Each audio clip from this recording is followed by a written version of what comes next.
Chapter 141, Birthday Gift. Let's see. Alaric rubbed his chin. He thought really hard, but no suitable name came to his mind, so he gave up on thinking and randomly gave him a suggestion. How about Franklin? Franklin. Black Dog repeated the name. It wasn't common, but he knew a few people who had this name. However, the thought of having a real name made him excited and honored. Looking at his satisfied face, Alaric tapped the man's shoulder. Then from now on, you are Franklin. I will invite a priest to baptize you once we return to the estate. Having gained his new name, Franklin couldn't conceal the joy on his face. Thank you, my lord. Thank you for giving me a name. It's just a small matter. Alaric waved his hand with a faint smile.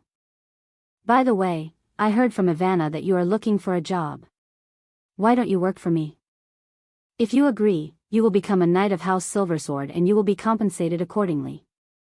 Alaric could tell that this former slave warrior wasn't just an ordinary knight. His aura was stable and firm, just like Arthur's before he had advanced to the realm of elite knights. With some resources and time, this man would definitely become an elite knight. Hearing this, Franklin bent his knee and lowered his head as he uttered, "It is my honor to serve you, my lord." Good. You may rise. Alaric nodded with a pleased look. And that was how Alaric gained another subordinate with a high potential. The sky turned dark as evening came. The group was already close to North Pine Town, so they decided to continue their journey.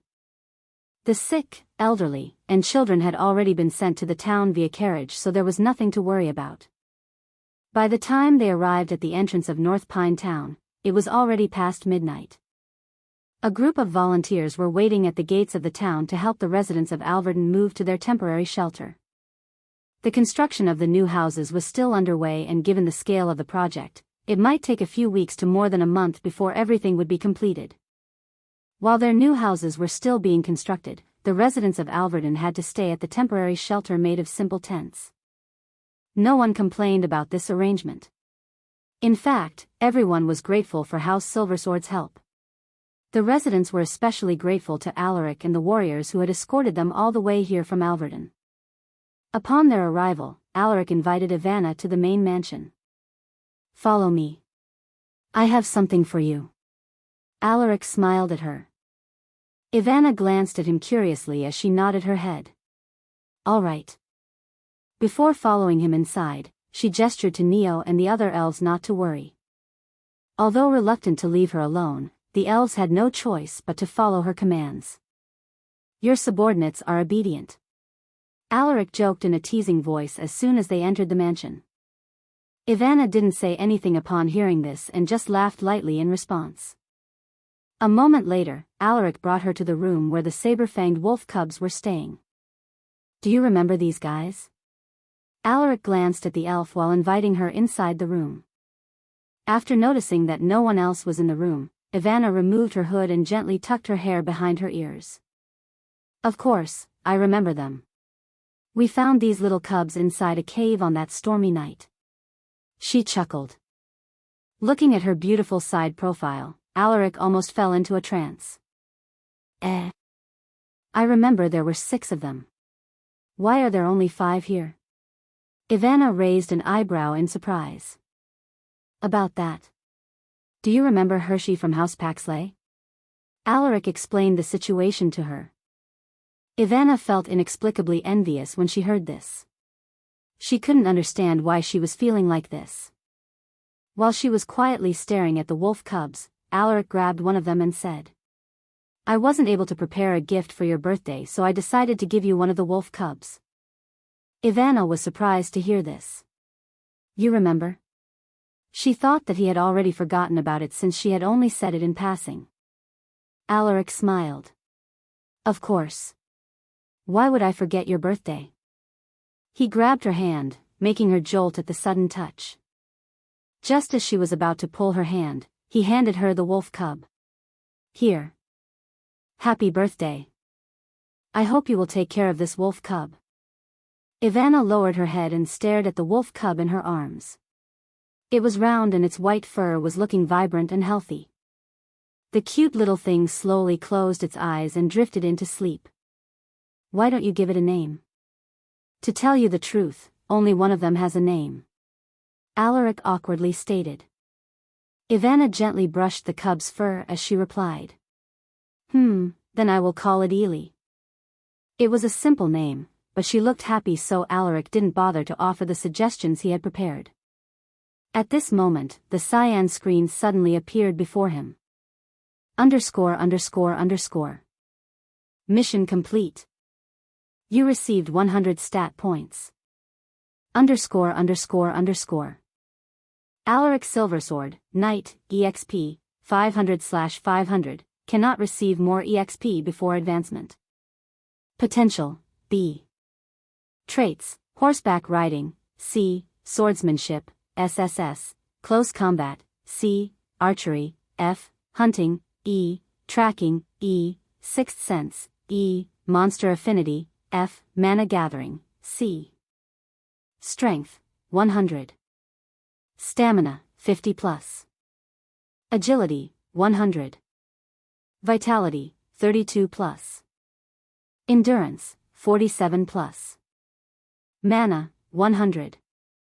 Battle points, 5,000, cannot receive more battle points before advancement. Stat points, 213. Requirements for the next advancement, 500 EXP, 100 in all attributes, and 5,000 battle points. Looking at his stat points, Alaric realized that he finally had enough to max out all his attributes. Without hesitation, Alaric distributed his stat points. Stamina, 50, 100. Vitality, 32, 100. Endurance, 47, 100. Stat points, 213, 42. You have completed the requirements for your advancement. Do you want to use 5,000 battle points to advance to the next realm? Yes, no. Chapter 142, Elite Knight. Ivana was still there, so Alaric hesitated momentarily, but he still clicked, yes. You have been promoted to the Elite Knight realm. Alaric Silversword, Elite Knight, EXP, 0/1000. Potential, B, A. Traits, Horseback Riding, C. Swordsmanship, SSS, Close Combat, C. Archery, F. Hunting, E. Tracking, E. Sixth Sense, E. Monster Affinity, F. Mana Gathering, C. Strength, 100, 150. Stamina, 100, 150. Agility, 100, 150. Vitality, 100, 150. Endurance, 100, 150. Mana, 100, 150. Battle points, 0. Stat points, 42. Requirements for the next advancement, 1,000 EXP, 250 in all attributes, and 10,000 battle points. New daily mission has been loaded. _____. Daily mission. Set A. 1,000 weighted push-ups. 1,000 weighted pull-ups. 1,000 weighted squats. 1 hour weighted planking. Set B. 1,000 mana-infused vertical slashes. 1,000 mana-infused horizontal slashes. 1,000 mana-infused diagonal slashes. 1,000 mana-infused stabs. Rewards, 20 battle points, 3 EXP, 3 stat points. Penalty for failure, none. _____. A suppressive aura leaked out from his body as soon as he advanced. Alaric also felt a searing pain in every inch of his muscles as his attributes increased dramatically. Furthermore, the mana that coalesced in his body started spreading out, providing overflowing energy to every fiber of his being. Since Ivana was just in front of him, she immediately felt the abrupt change in his aura. This aura. She was so shocked when she sensed his aura that she couldn't believe that it came from him. With her eyes wide open, she called out to him. Alaric. Alaric smiled and made a shushing gesture. You are really a lucky star. Last time we found the wolf cubs and now I managed to advance because of your presence. He chuckled. Ivana stared at him speechlessly. So he wants to brush off his advancement just like that? The elven princess couldn't be bothered to argue with him. Since he didn't want to tell her how he had broken through, she didn't pursue the matter. Congratulations and thank you for your gift. I will cherish Ely and treat him like a family. Ivana beamed at him, her smile looking even more enchanting than the most beautiful flower. Note, Ely is a male wolf cub. Thank you. Alaric smiled at her. By the way, how long do you plan to stay here? He quickly changed the topic.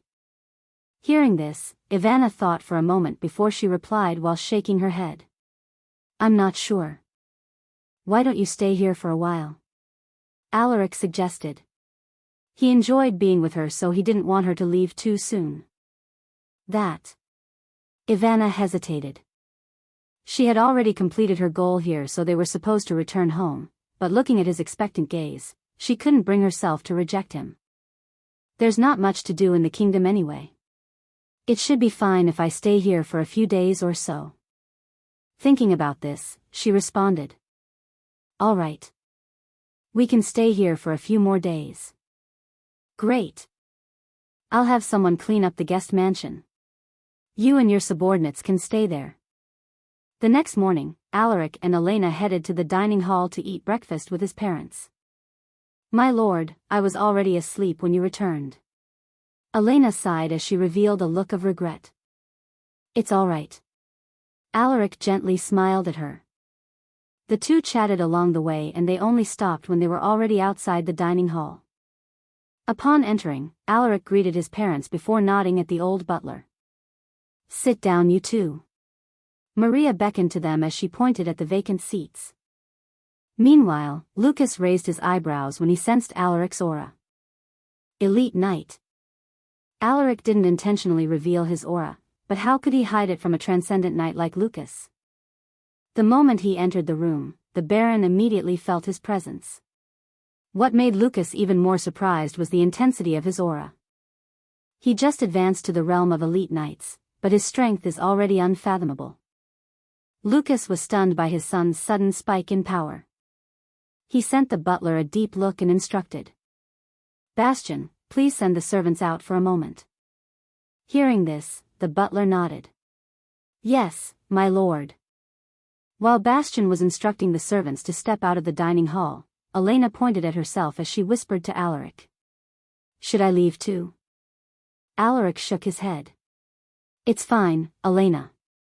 You can stay here. Okay. Elena felt that she was about to hear something important so she felt uncomfortable. Alaric sensed her anxiety so he tapped her shoulder and sent her a reassuring look.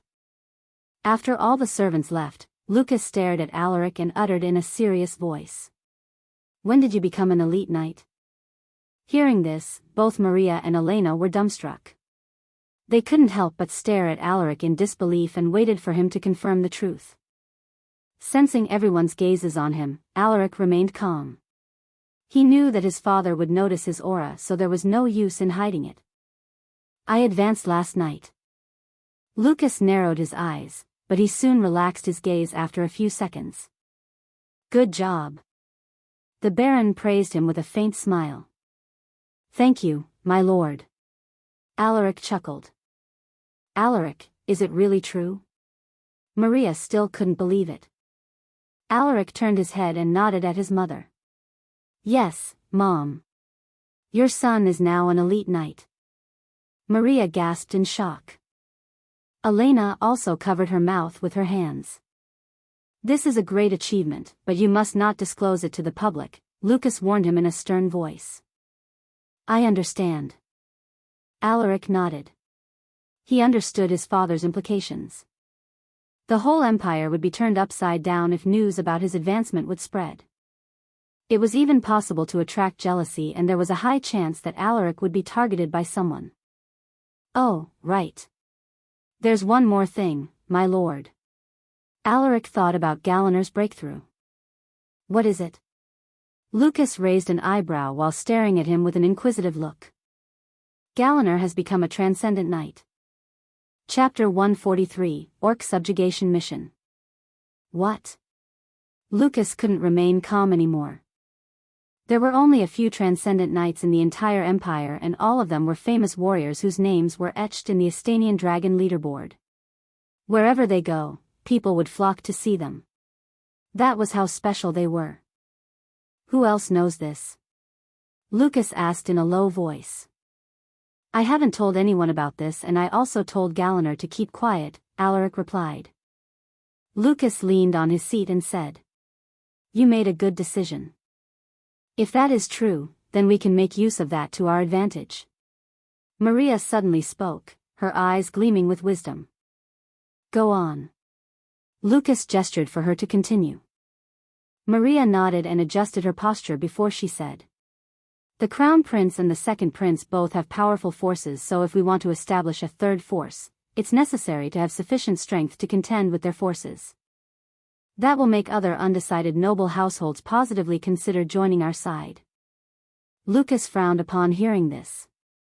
If we expose his strength, we might attract unnecessary attention. There's nothing to worry about that. Maria shook her head.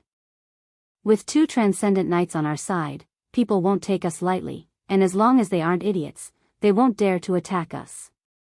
She added with a snort. However, we must create a stage for Sir Galliner to reveal his strength. That way, we can maximize the publicity and get those undecided nobles to support us, but first, you must accept that challenge and win overwhelmingly. Maria glanced at her husband as she talked about this. Challenge? Alaric was taken aback. Someone from the leaderboard challenged me. Lucas chuckled while shaking his head, looking seemingly amused by this. Oh. Alaric was stunned upon hearing his confirmation. He knew that his father had kept the 9th rank in the Estanian dragon leaderboard for a long time. He wondered which brave person dared to challenge him. I was postponing this since you were still out of town, but now that you're here, I can go without worry. Lucas's lips curved upwards. He then waved his hand and said, Let's discuss the details later. We should eat first. As soon as he uttered those words, he called Bastian and told him to serve their food. After breakfast, they headed straight to Lucas's study, and the Baron also told Alaric to bring Galliner. As soon as they gathered, the meeting began. At first, the Baron asked Galliner some questions about how he had broken through. It was only a simple question and answer, so it didn't take much time. After that short interview with Galliner, they finally talked about the main objective of the meeting. If only there was a quick way for us to make Sir Galliner's name known to the public, Maria mumbled as she entered into deep thought. Hearing this, Alaric thought about a brilliant plan. How about this? Everyone turned their gazes at him the moment he spoke. Alaric didn't shy away and continued. Do you remember the large orc settlement close to Alverden? When this was mentioned, Maria's eyes lit up. Are you thinking of subjugating the orc settlement? Alaric nodded. Truthfully, I already thought of doing it when I suggested the relocation of Alverden's residents. That's indeed a good idea. This matter is big enough to shake the north, and we can also invite the other households to join the subjugation. This way, they will witness Sir Galliner's power themselves. The more she spoke, the more excited she became. Let's do it this way. All right. I will send word to the noble houses of the north. Lucas approved the plan. With his help, Alaric was certain that more than half of the noble houses in the north would join the orc subjugation. Lucas looked at his son and said, I will leave this task to you since I will be going to the capital to accept the challenge. You can rest assured, my lord. I won't fail this mission. Alaric promised. ____. Mission, Orc Subjugation I. Mission difficulty, normal. A large orc settlement is built near Alverden, and it has disrupted the peace of the nearby cities and towns with the increase in orc attacks. Gather a large force sufficient to destroy the orc settlement. Rewards, 500 battle points, 30 EXP, 30 stat points, random trait upgrade card X1. Penalty for failure, none. Underscore underscore underscore. A system mission suddenly appeared before him. The missions are becoming more frequent and more difficult now. Alaric thought when he saw the mission description. Gathering an army might sound easy, but in truth, it was very hard to persuade those stubborn noble houses, especially when they had nothing to gain. Luckily, Dad will be sending a letter to those houses, so things will be a lot easier.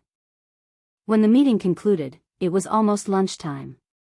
His parents invited him to join them for lunch, but Alaric told them that he had other plans, so he rejected their invitation. He left the main mansion and headed straight to the guest mansion where Ivana and the rest of the elves were staying.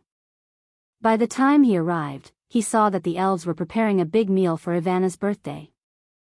Alaric didn't tell anyone about Ivana's birthday, so only the elves were celebrating with her. Alaric. Ivana was pleasantly surprised to see him. I'm sorry I'm late. I had something to discuss with my parents. Alaric apologetically said. It's all right.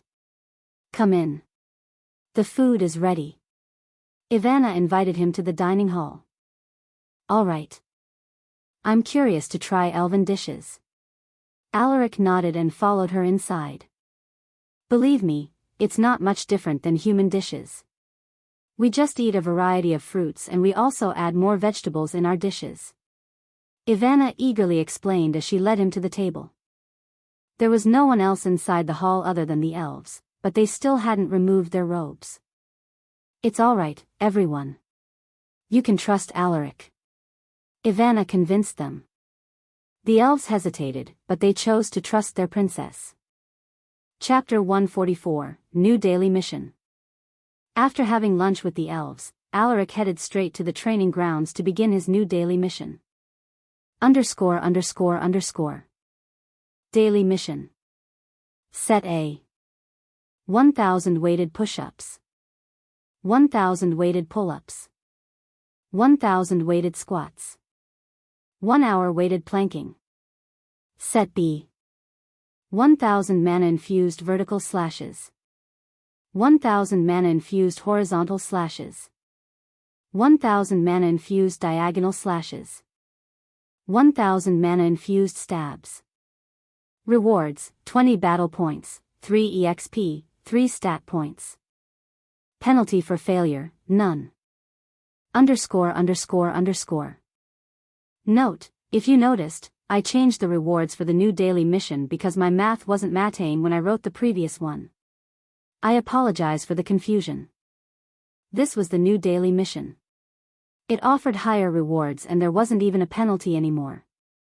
The only issue is that he had to perform more difficult exercises that would test the limits of his physical abilities.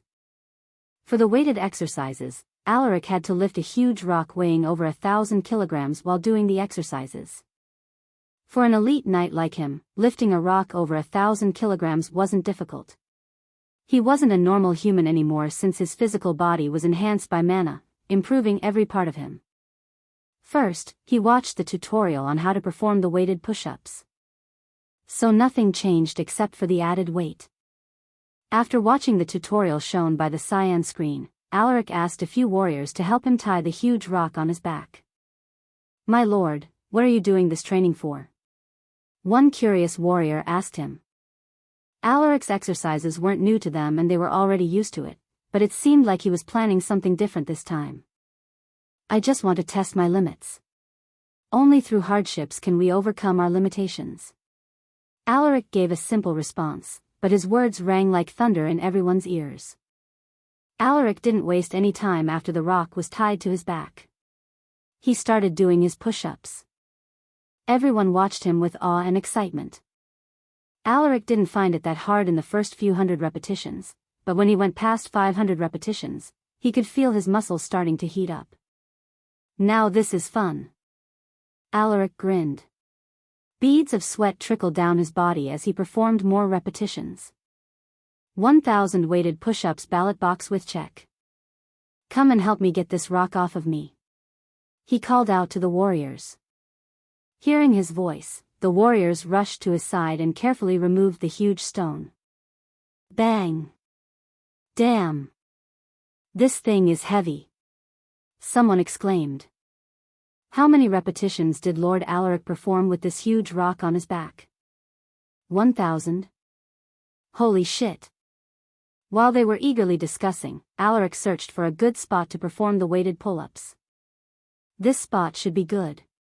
I hope this one will hold out.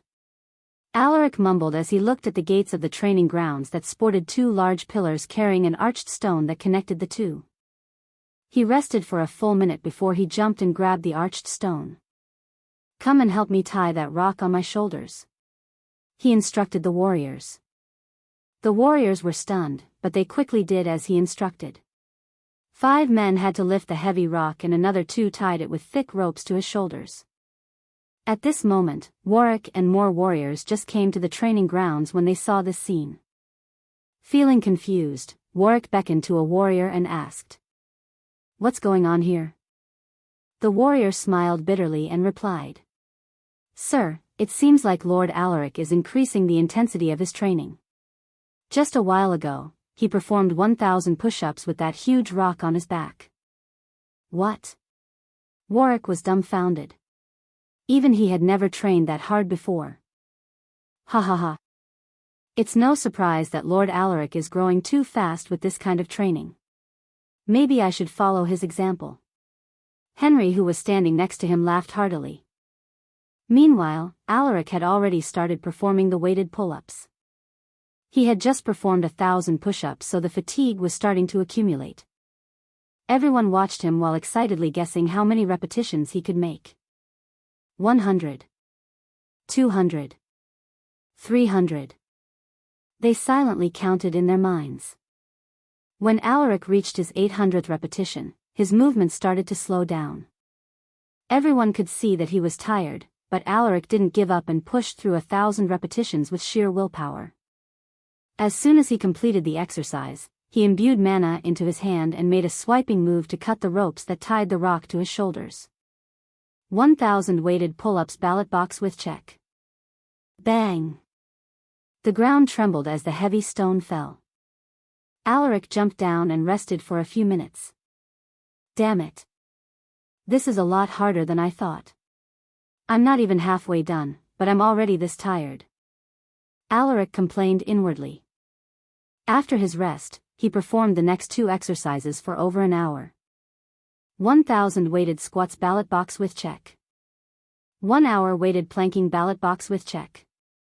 He completed the weighted squats fast, but he couldn't do the same with the weighted planking since it has a 1 hour requirement. Damn! That was the longest 1 hour of my life. He collapsed after doing the planking and he didn't get up for 5 minutes. The next set of exercises is a combination of sword and mana training. They aren't as physically demanding, but I'm sure it won't be easy. Alaric lifted his weary body and grabbed his swords. For the next exercises, he planned to perform them with 2 swords. He ignored the watchful eyes of the warriors and began with the first exercise of set B, which was 1,000 mana-infused vertical slashes. In the next moment, Alaric released his mana, revealing his realm as an elite knight. He had already discussed this with his parents, so he wasn't afraid to display his strength. Elite Knight. Warwick and the other elite knights present at the scene were the first ones to notice his power. Everyone was stunned. Alaric had only become a knight half a year ago, but he had already advanced to another realm. Alaric heard their exclamations, but he didn't stop his exercises.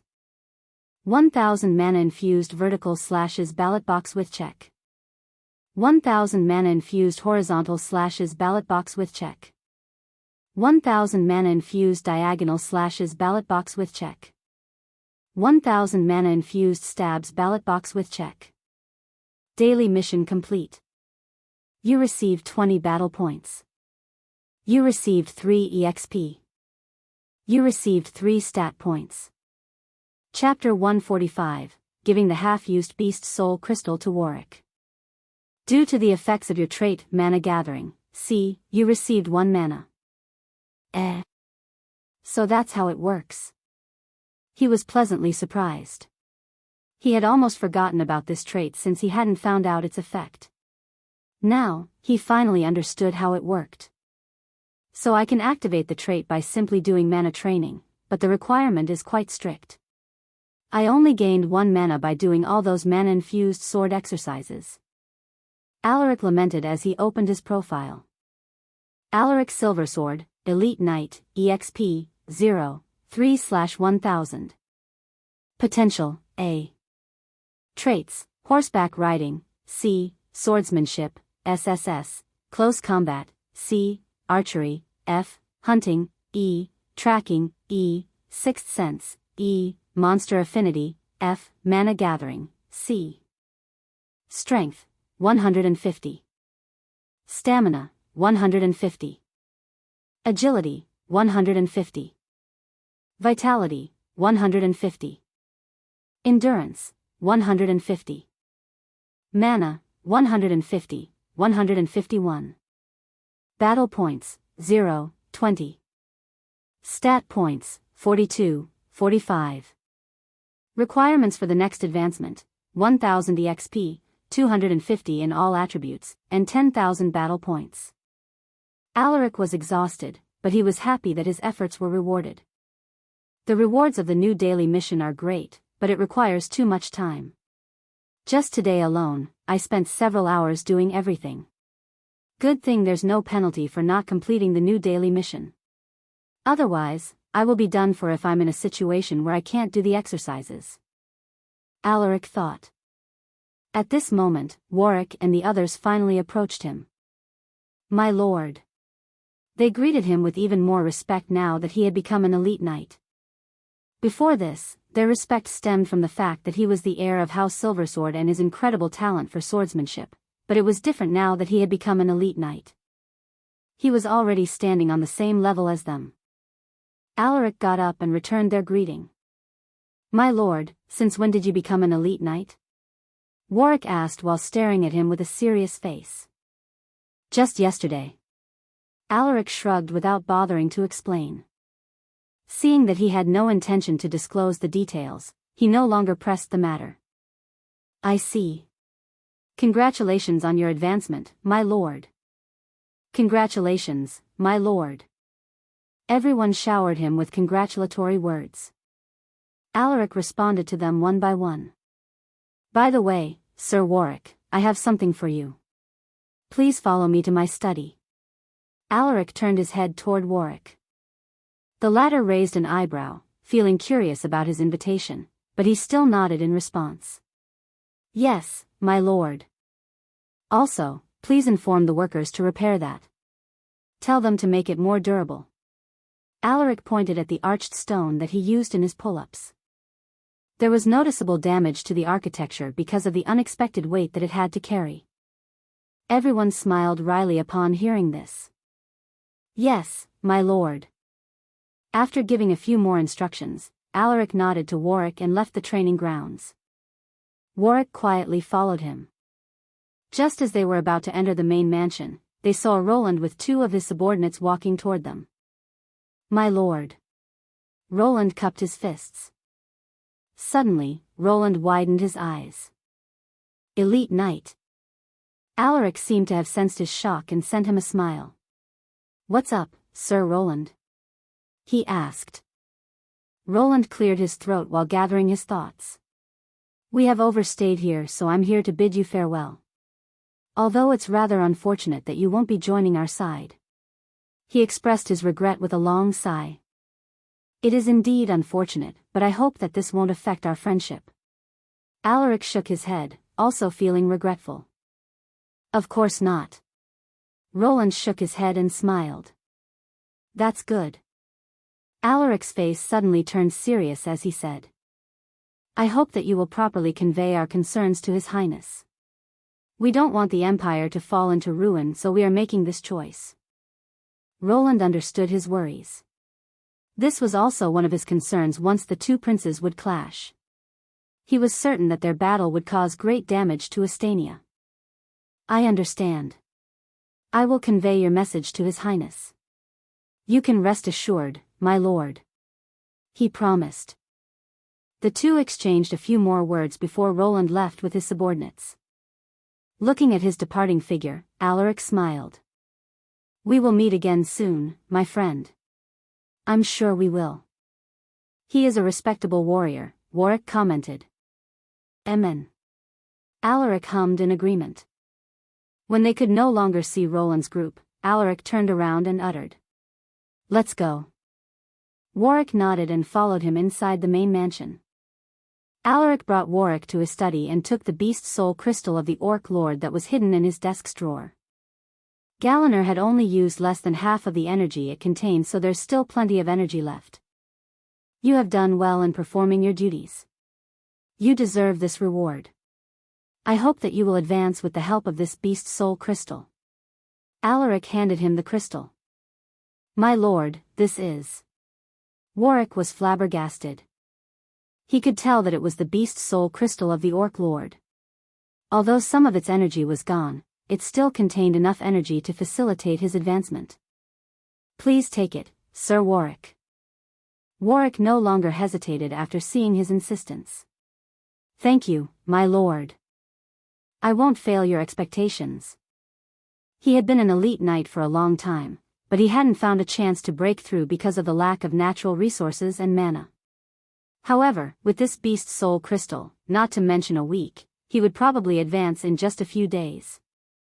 Alaric tapped his shoulder. Keep up the good work. He offered a few more words of encouragement to the veteran elite knight before he sent him out of his study. After Warwick left, Alaric took his seat.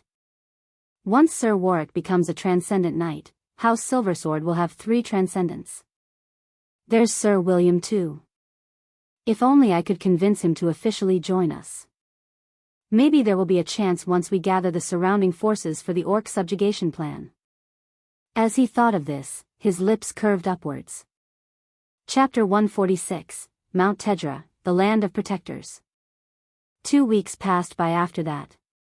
During these 2 weeks, Alaric honored his promise to give the warriors who had died in Alverden a proper funeral.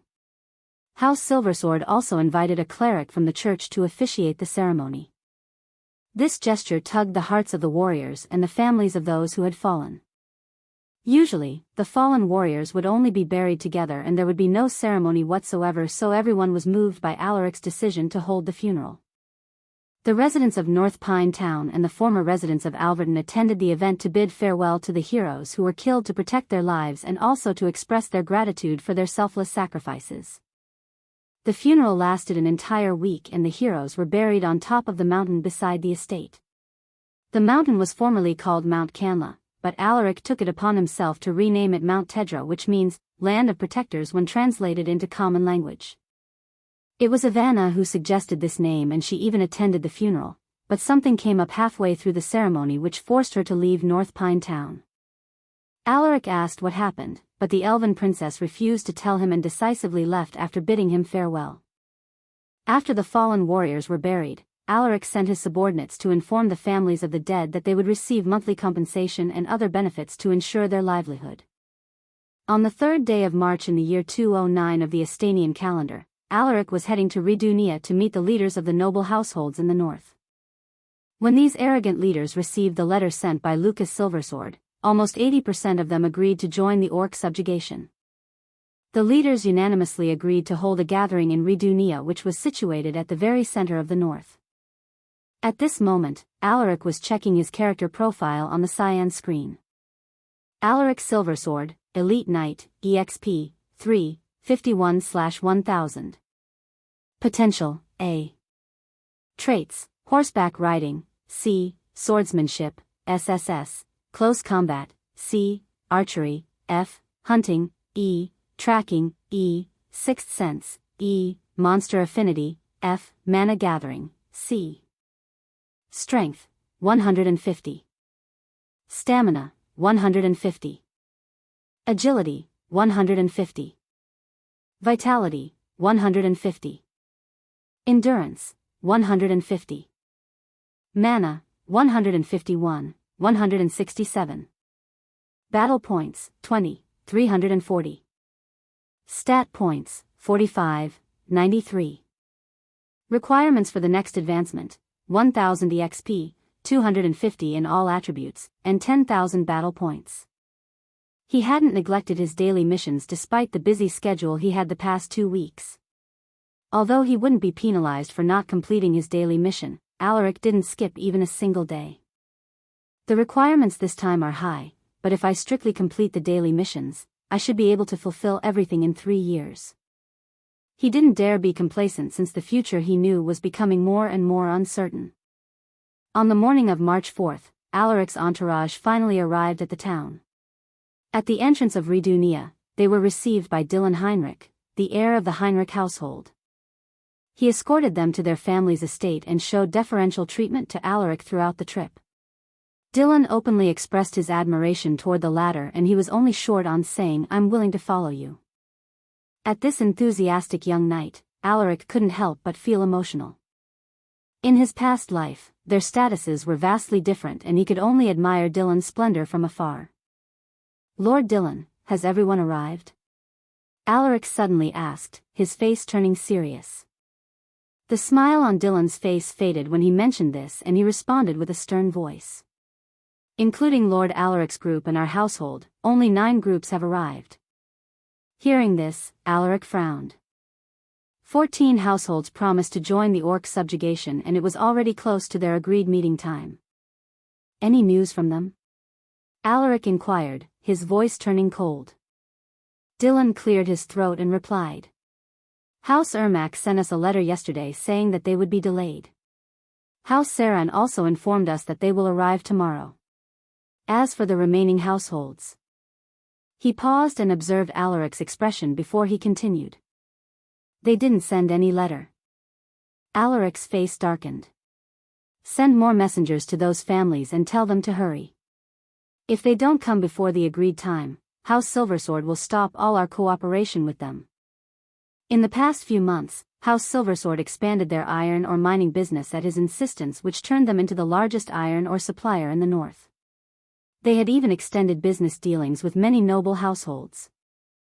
If he cut off cooperation with those families, they would definitely face a severe lack of iron ore. Dylan was stunned. For him to utter those words, this showed that Alaric, or rather House Silversword, wasn't afraid of those noble households. "Yes, my lord. I will send our messengers to relay your message to them." Dylan subconsciously responded in a more respectful tone. "Amen." Alaric hummed in response. Soon, the walls that surrounded the estate of House Heinrich came into view. "We're almost there, my lord," Dylan said as he pointed in the direction of their estate. Alaric followed his gaze. House Heinrich's estate was strategically located on top of a hill. In case of a siege, they would have a higher ground, making it harder for invaders to attack. On top of the walls, he also saw some warriors occasionally patrolling, ensuring that no trespassers were nearby. They headed straight to the main gate where a welcoming group was waiting for them. Among them was Baron Smith Heinrich, the head of the household. As soon as the carriage stopped, Alaric got off and greeted the Baron. Unlike Baron Nathan of House Paxley, this man was very particular about his health. He looked strong and fit with the visible muscles on his arms. Furthermore, he was also an elite knight. Alaric approached the Baron with a confident gait. Meanwhile, Dylan matched his pace, but he subconsciously maintained a distance of half a step behind him. "I'm pleased to meet you, my lord." Alaric's face broke into a smile as he greeted the Baron. Chapter 147, Meeting of the North's Giants. Baron Smith Heinrich had been observing Alaric the moment he stepped out of the carriage, and the young man gave him a strong impression. Alaric was completely different compared to someone his age. He already had the dignity of a lord, and he also had this unique charisma that made others subconsciously follow him. "He is very much like his father," he thought in his heart. "I'm pleased to meet you, my lord." Facing Alaric's polite greeting, Baron Smith responded with a smile. "I'm honored to meet you, Lord Alaric. I hope your journey was smooth." The two exchanged polite remarks before Baron Smith introduced the people who came with him. 3 were middle-aged men, and the last one was an old man who looked to be in his late 60s. It turned out that these 4 were heads of noble households. No wonder they looked so familiar. Alaric thought to himself. He disregarded them earlier, thinking that they were merely cousins or brothers of the Baron. Alaric respectfully greeted them one by one. After greeting each other, Baron Smith suggested that they continue their conversation inside his mansion. He also sent his men to inform the other family heads about Alaric's arrival. An hour later, Alaric and the family heads gathered in a meeting hall inside House Heinrich's mansion. Other than the family heads, they also brought their most trusted guards, with each of them bringing 2 at most. Meanwhile, Alaric brought Galliner and Fredrin with him. In front of these family heads, he had to show some power to maintain the prestige of House Silversword. At this moment, Baron Smith sent Alaric a knowing look.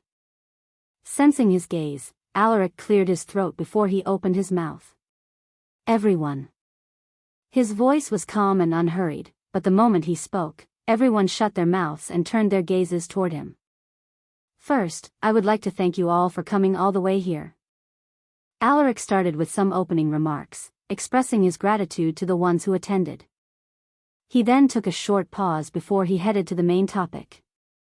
He stood up from his chair and said, "As mentioned in my father's letter, we spotted a large orc settlement in this location." He pointed to a certain location on the map pasted on the table. It was an area close to Alverden. He circled this spot with his finger and continued. "Based on our investigation, there are approximately 7,000 to 10,000 orcs in this settlement." When the family heads heard this, there was a collective gasp of surprise. This wasn't mentioned in Lucas's letter.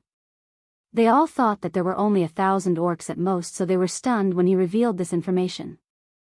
Suddenly, a family head spoke up. "My lord, if there are that many orcs, how can we even defeat them? Even if we were to gather all our warriors, we would only have slightly over 1,000 at most.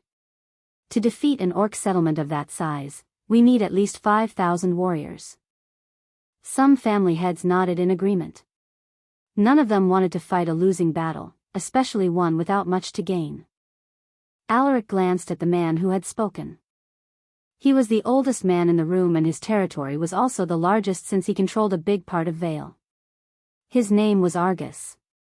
He was a baron, and he was also a retired warrior whose realm was at the level of knights. He might not be gifted as a warrior, but he was a shrewd leader who had one of the highest seniority in the north. Alaric looked away from the old baron and scanned the faces of the family heads as he said, "I'm sure you are aware of the recent attack on Alverden. Do you know how many orc warriors attacked the town at that time?" His voice was calm, and everyone also sensed a trace of coldness in his tone. "More than 1,000. Everyone's eyes widened upon hearing this. They were aware of the recent orc attack, but they didn't know that it was at such scale. "With only less than 200 warriors, we managed to defeat them." His dignified voice drifted into everyone's ears. The family head stared at the young man in disbelief. Orc warriors were known for their strong physical bodies and aggression. Normal warriors would have difficulty handling a single orc warrior. While they were reeling in shock, Alaric continued. "It is not impossible to defeat them with smaller numbers. We only have to outwit them. Take a look at this place here." Alaric pointed at the map.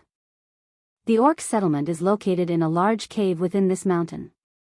Initially, they stayed here, but because of the freezing temperature, they relocated to the cave. "Here's what I plan to do." Alaric had already planned things with his mother before coming here, so he presented what they had prepared to the family heads. At first, everyone didn't think much of it, but the more they listened, the more astonished they became. "My lord, if I may speak." The one who spoke was still Baron Argus. Everyone turned their gazes toward the old man. "Your plan is feasible, but you mentioned that there are orc warriors patrolling outside the mountain. If they notice us, it could destroy our plans, and we may even have to confront them head-on. If we are to clash with their army, do you think we can win against them, considering that Lord Lucas wouldn't join us in this battle?" The old man asked with a deep look. Alaric's plan was brilliant, but one mistake could make things go wrong. He wanted to know if Alaric had an alternative solution in case an unexpected situation happened. Sensing everyone's eyes on him, Alaric simply smiled as he beckoned to Galliner. "Sir Galliner, please reveal your aura so that these gentlemen can be assured about our victory." Hearing his command, Galaner, who was standing quietly behind Alaric, immediately stepped forward and released his aura. Chapter 148, The True Objective of House Silversword. Transcendent Knight. The warriors who had followed their lords exclaimed in shock when they felt the oppressive aura akin to a heavy mountain coming from him. When the lords heard their subordinates' words, they were stupefied. They attended this meeting to show respect to House Silversword, but the main reason was Lucas's deterrent power. Another Transcendent Knight? Baron Argus almost fell from his seat after Galaner revealed his aura. The former was a knight, so he could sense the overwhelming presence of the latter. He had only felt this kind of pressure from Lucas and the few transcendents that he had met. At this moment, everyone finally realized why Alaric was so confident about this orc subjugation plan. It turned out that a new Transcendent Knight had appeared in their household. The first one to regain his composure was Baron Nathan, who had been quiet the entire time. He slapped the table out of excitement and laughed heartily. Good. With Sir Galaner and Lord Alaric leading us in battle, what is there to be worried about? Ha ha ha. He had been silent this entire time since he was thinking about how he should pull out of this operation. However, the moment Galaner revealed his power, he immediately discarded the thought. Heck! This was a Transcendent Knight. A powerful human weapon that could kill dozens of enemies in a single strike. Indeed. With Sir Galaner's power and Lord Alaric's brilliant plan, this mission would definitely be successful. Another lord chimed in. The lords no longer hesitated and everyone readily expressed their desire to join the mission. Looking at the arrogant lords who were now flattering him like experienced bootlickers, Alaric smiled faintly. This is the commanding power of a Transcendent Knight. He thought to himself. If he had come here without Galaner, half of these lords might have pulled out from the plan. This was why it was important to have a strong leader in the army. Just their presence alone could drastically increase the army's morale. Is this enough, Lord Argus? Alaric turned his head toward the old baron, who was still reeling in shock. Hearing Alaric calling out his name, Baron Argus cleared his mind and subconsciously adjusted his posture. He no longer dared to treat this young man lightly. With a Transcendent Knight at his command, only an idiot would oppose him. With a forced smile on his aged face, the Baron responded. Enough. It's more than enough, my lord. Alaric nodded with a pleased look. Great. He scanned everyone's faces and said. If someone wants to pull out, please raise your hand. The lords glanced at each other with bitter smiles. No one raised their hand, making Alaric's smile wider. Then I assume that everyone here is willing to participate in the orc subjugation. He then turned his gaze toward Smith Heinrich. Lord Smith, please ask these gentlemen how many warriors they can send and give me the report later. Alaric didn't want to give them too much pressure, so he hinted that he would leave the hall. Baron Smith stood up and nodded. Yes, my lord. I will get it done immediately. Alaric hummed in response and excused himself before he left the hall with his subordinates. After he left, the lords slumped into their seats, looking like defeated generals. The bitterness on their faces was evident. Do you guys think there is a deeper reason behind this orc subjugation? One of the lords asked. The question he raised garnered everyone's attention. Everyone subtly felt that there was a bigger motive behind this operation. What do you think, Lord Argus? The lords stared at the old baron. He was the one with the most experience in the hall, so they wanted to hear his opinion. Argus shook his head as he inwardly grumbled at the dumbness of these lords. A bunch of clueless idiots. He had a general idea of what House Silversword's goal was for this mission. He realized this when Alaric revealed Galaner's existence. It's simple. The old man uttered. House Silversword wants the Empire to know that the North is their territory. His words exploded like a bomb, shaking them to their core. So arrogant? The old man sneered. They have the capital to be arrogant. Even in the central cities, only the dukedoms and a few other big territories have two transcendents at their disposal. While the lords were nervously comprehending his words, Argus leaned on his seat while rubbing his temples. It seems like they don't intend to participate in the battle for the throne, and they plan to use the orc subjugation to tell everyone in the Empire that they have two transcendents. What a carefully laid out plan. Is this your work again, Maria Keller?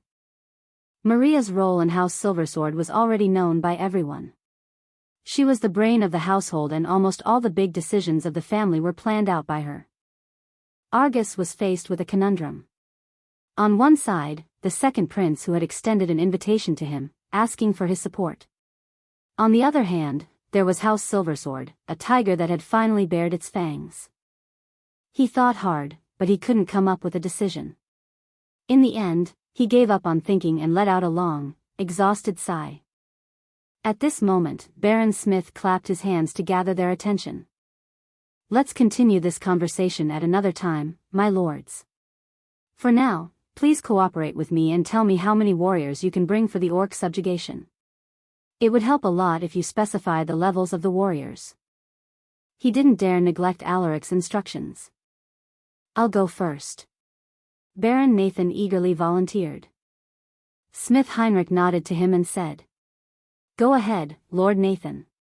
Please tell me how many people you can bring.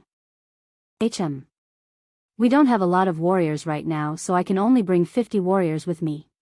1 elite knight, 5 knights, and the rest will be knight apprentices and normal warriors. Chapter 149, Gathering the Warriors of the North. News about Galliner spread like wildfire in the north. No one expected the quiet House Silversword to suddenly reveal this hidden expert. The noble houses who had ignored Lucas's letter were now regretting their actions, and some even hurried over to Redunia to make amends. In the next few days since Alaric's arrival to the town, 7 more noble houses arrived. 2 of them were houses that hadn't sent a response to Lucas's message. No one could ignore House Silversword anymore, especially now that they had 2 transcendent knights. On the 10th of March, exactly a week after Alaric's arrival in Redunia, a large army had gathered outside the town. They were the warriors of the 16 noble houses who had volunteered to join the orc subjugation. Their numbers totaling more than 1,200 men. At this moment, Alaric stood before this 1,000-man army, his gaze looking sharp like that of a hawk as he scanned the flags of those present. _____. Mission complete. Rewards, 500 battle points, 30 EXP, 30 stat points, random trait upgrade card X1. _____. His eyes gleamed when he saw the notification. He then closed the cyan screen and took a deep breath before he opened his mouth. To everyone here, I commend your courage. You are the true warriors of the North. His dignified voice echoed, subconsciously making the warriors stand straight like unbending swords. We are gathered here for one purpose, and that is to destroy the orc settlement that has threatened the safety of the North. Alaric took a short pause and narrowed his eyes. We can't allow those beasts to come closer to our home, so they have to be eradicated. Everyone felt a chill when they sensed an overwhelming killing intent oozing out from his eyes. It was then that everyone realized Alaric's current power. Elite Knight. Lord Alaric is an elite knight. No way. Some warriors exclaimed in disbelief. It was only recently that they heard about Alaric's advancement to the Knight realm. However, in just half a year, he had stepped into a higher realm, a realm that only the truly powerful warriors could hope to reach, the realm of elite knights.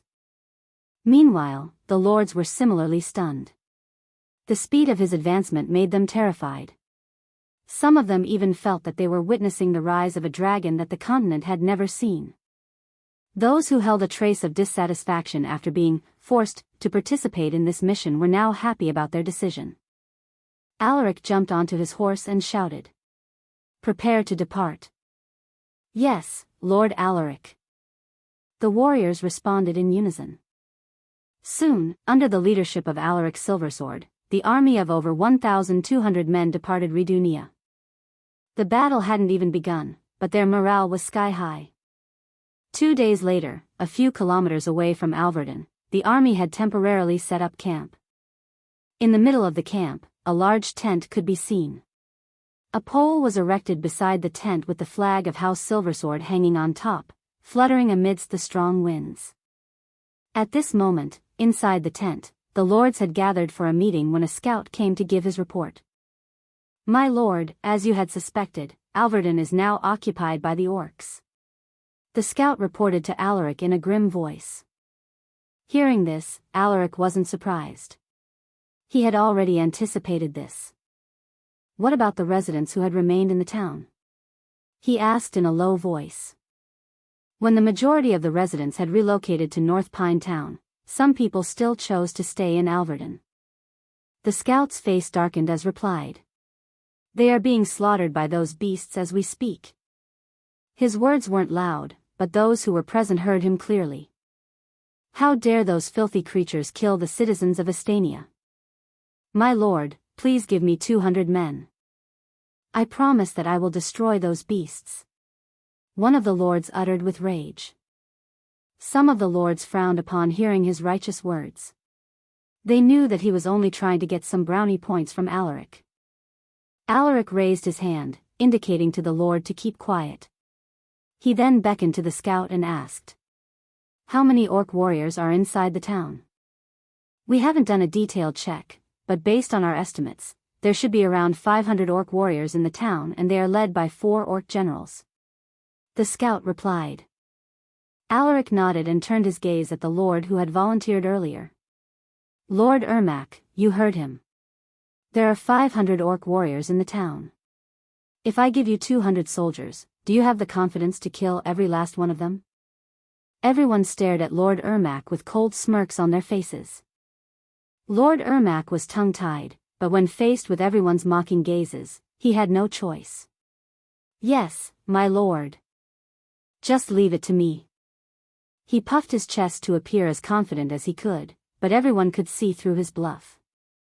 Alaric stared deeply at him and muttered, "Then you have my approval. Including your household, House Reno and House Elven will follow you in this mission." Both the houses he mentioned were the ones who had ignored Lucas's letter. It was obvious that he was targeting them, but no one said a word. The lords of House Reno and House Elven had bitter smiles on their faces.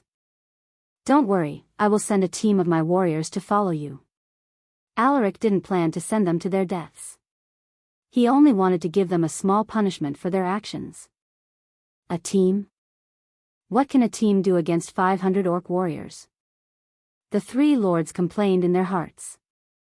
Seeing that they weren't responding, Alaric frowned.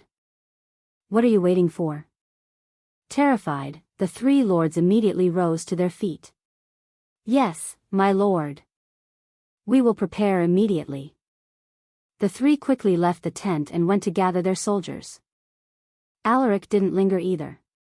He adjourned the meeting and left to watch the performance of the 3 lords. If they did well, he would no longer make things difficult for them. Chapter 150, William's Old Dream. Alaric watched the 3 lords lead their army toward Alverden. For the mission of recapturing the town, he sent Fredrin and Arthur together with 15 knights to follow the 3 lords into battle. At this moment, a figure on a horse appeared next to him. "Are you sure about this, my lord?" This might incur the displeasure of those 3 lords. Alaric turned his head and saw that it was William. The old man promised that he would join the orc subjugation and he really came. Furthermore, he even brought the former mercenary group led by Geoffrey. At this moment, William was wearing his cuirass, an armor that covered his torso, made from steel, leather, and other materials. After he had put on this armor, William no longer looked like the neighborhood old man that he was when Alaric first met him. He now looked like a seasoned commander who had been through numerous battles. Alaric didn't respond to his question and asked, "Sir William, do you know what's the most important to an army?" The old man furrowed his eyebrows, but he still replied, "It should be skilled soldiers and effective battle formations." Alaric nodded. "That's true, but the most important factor in an army is their leader. A capable leader knows how to differentiate between right and wrong. If the subordinates make a mistake, then it's the leader's duty to punish them." He then looked at the more than 200 warriors disappearing in the distance, his eyes indifferent and cold. This principle must be strictly followed to ensure that the soldiers will make the most optimal decisions. He squeezed his legs, urging his horse to move. While doing this, he beckoned to the old man, signaling for him to follow. Seeing this, William kicked his horse and matched his pace. If the army has a weak leader, no soldiers would be willing to follow him. Alaric's words drifted into his ears. William didn't expect to hear this from a young man who wasn't even 20. He almost thought that he was speaking to a seasoned commander. Are these values taught to him by Lord Lucas, or did he comprehend them himself? William stared at the young man's back. For some inexplicable reason, he could feel his blood boiling, and he even felt this strange desire to follow Alaric. The retired warrior could feel the intense thumping of his heart. It was as if a dying ember was being stoked, lighting it ablaze. Should I try one more time? William never truly wanted to retire, but his injuries forced him to make that difficult decision. He once dreamed of becoming a general with tens of thousands of warriors under his command. However, that dream was cut short after he had failed his advancement to Transcendent and was even left with partial mana disability. Now, with a charismatic and capable young man worthy to follow, this old dream felt within his reach once more. While William was wrestling with his inner thoughts, the company of over 200 warriors led by the three lords had already rushed to the western gates of the town, where the defense seemed to be severely lacking. Fredrin drew his sword and kicked his horse, urging it to move faster. With his sword pointed forward, he bellowed, "Knights of House Silversword, kill them all." Upon hearing his command, Arthur and the 15 knights roared while charging toward the orc warriors guarding the western gates. "Hey!" Lord Ermac called out, but his voice was drowned by the roars of the knights. Behind him, the army of the three lords was left behind, looking stunned as they watched Fredrin's small team rushing with reckless abandon. In the next moment, a violent slaughter unfolded. Fredrin, Arthur, and the 15 knights were like a pack of frenzied lions, butchering the orc warriors within mere seconds. "Holy shit! What in the tarnation am I watching?" exclaimed Lord Reno, a slightly chubby middle-aged knight. It wasn't just him, Lord Ermac and Lord Elvin were similarly dumbstruck by the massacre they were witnessing. In just a blink of an eye, the more than 50 orc warriors guarding the western gates were killed. "They killed those beasts just like that?" Lord Ermac mumbled with his eyes wide open. "Are those warriors the elites of House Silversword?" muttered Lord Reno with knitted eyebrows. "They should be. They don't move like regular soldiers. Didn't you feel their aura? 15 of them are knights and the 2 leading them are elite knights." Lord Elvin, a bald middle-aged man with a thick beard, uttered in a serious voice. Fredrin glanced at the 3 lords who had just reached the western gates and said, "My lords, from this point on, you will be the vanguard. Your task is to kill as many orc warriors as you can." The 3 lords frowned, dissatisfaction evident on their faces. They were lords from noble households, and they felt that it was beneath them to follow a commoner's instructions. "What about you then? What will you guys be doing?" Lord Elvin snorted. Fredrin could sense their dissatisfaction, but he couldn't care less about their feelings. With a cold voice, he replied, "Our task is to eliminate the orc generals." Hearing this, the 3 lords were shocked. According to the scout, there were 4 orc generals inside the town, but this was only a conservative estimate. There could be more of them hidden in the town, but this guy actually dared to say that they would eliminate those fearsome creatures with only 15 warriors. However, thinking about the ferocity they showed earlier, the 3 lords realized that it might be possible. "All right. We'll leave the orc generals to you." Lord Ermac agreed with a forced smile. Dealing with the orc warriors was much better than fighting the orc generals. Fredrin nodded and made a hand gesture, instructing his men to make a path for the 3 lord soldiers. The 3 lords nodded to each other with solemn faces. "Let's go," Lord Ermac shouted. Chapter 151, The Battle to Reclaim Alverden. When the 3 lords led their warriors into the western gates, they saw a large number of orc warriors coming toward them. Seeing the aggressive beasts approaching them, the warriors felt uneasy. "Don't be afraid. We also have elite knights in our midst. Lord Ermac shouted when he noticed the soldiers' anxiety. He then nodded to the two lords next to him. My lords, we can't lose face here with everyone watching us. We must show them that we aren't pushovers. Lord Elvin and Lord Reno nodded with grim faces. With a tacit understanding, they sent an elite knight each to lead the charge. Kill the orcs. Charge. The two sides clashed soon afterward and a bloody battle followed. With 3 elite knights leading them, the army of the 3 lords took the upper hand right from the start. The sounds of weapons colliding, the cries of the warriors, and the roars of the orcs echoed across the streets of the town where the battle was taking place. They are doing much better than I thought, remarked Alaric, who was watching the fight from the high ground.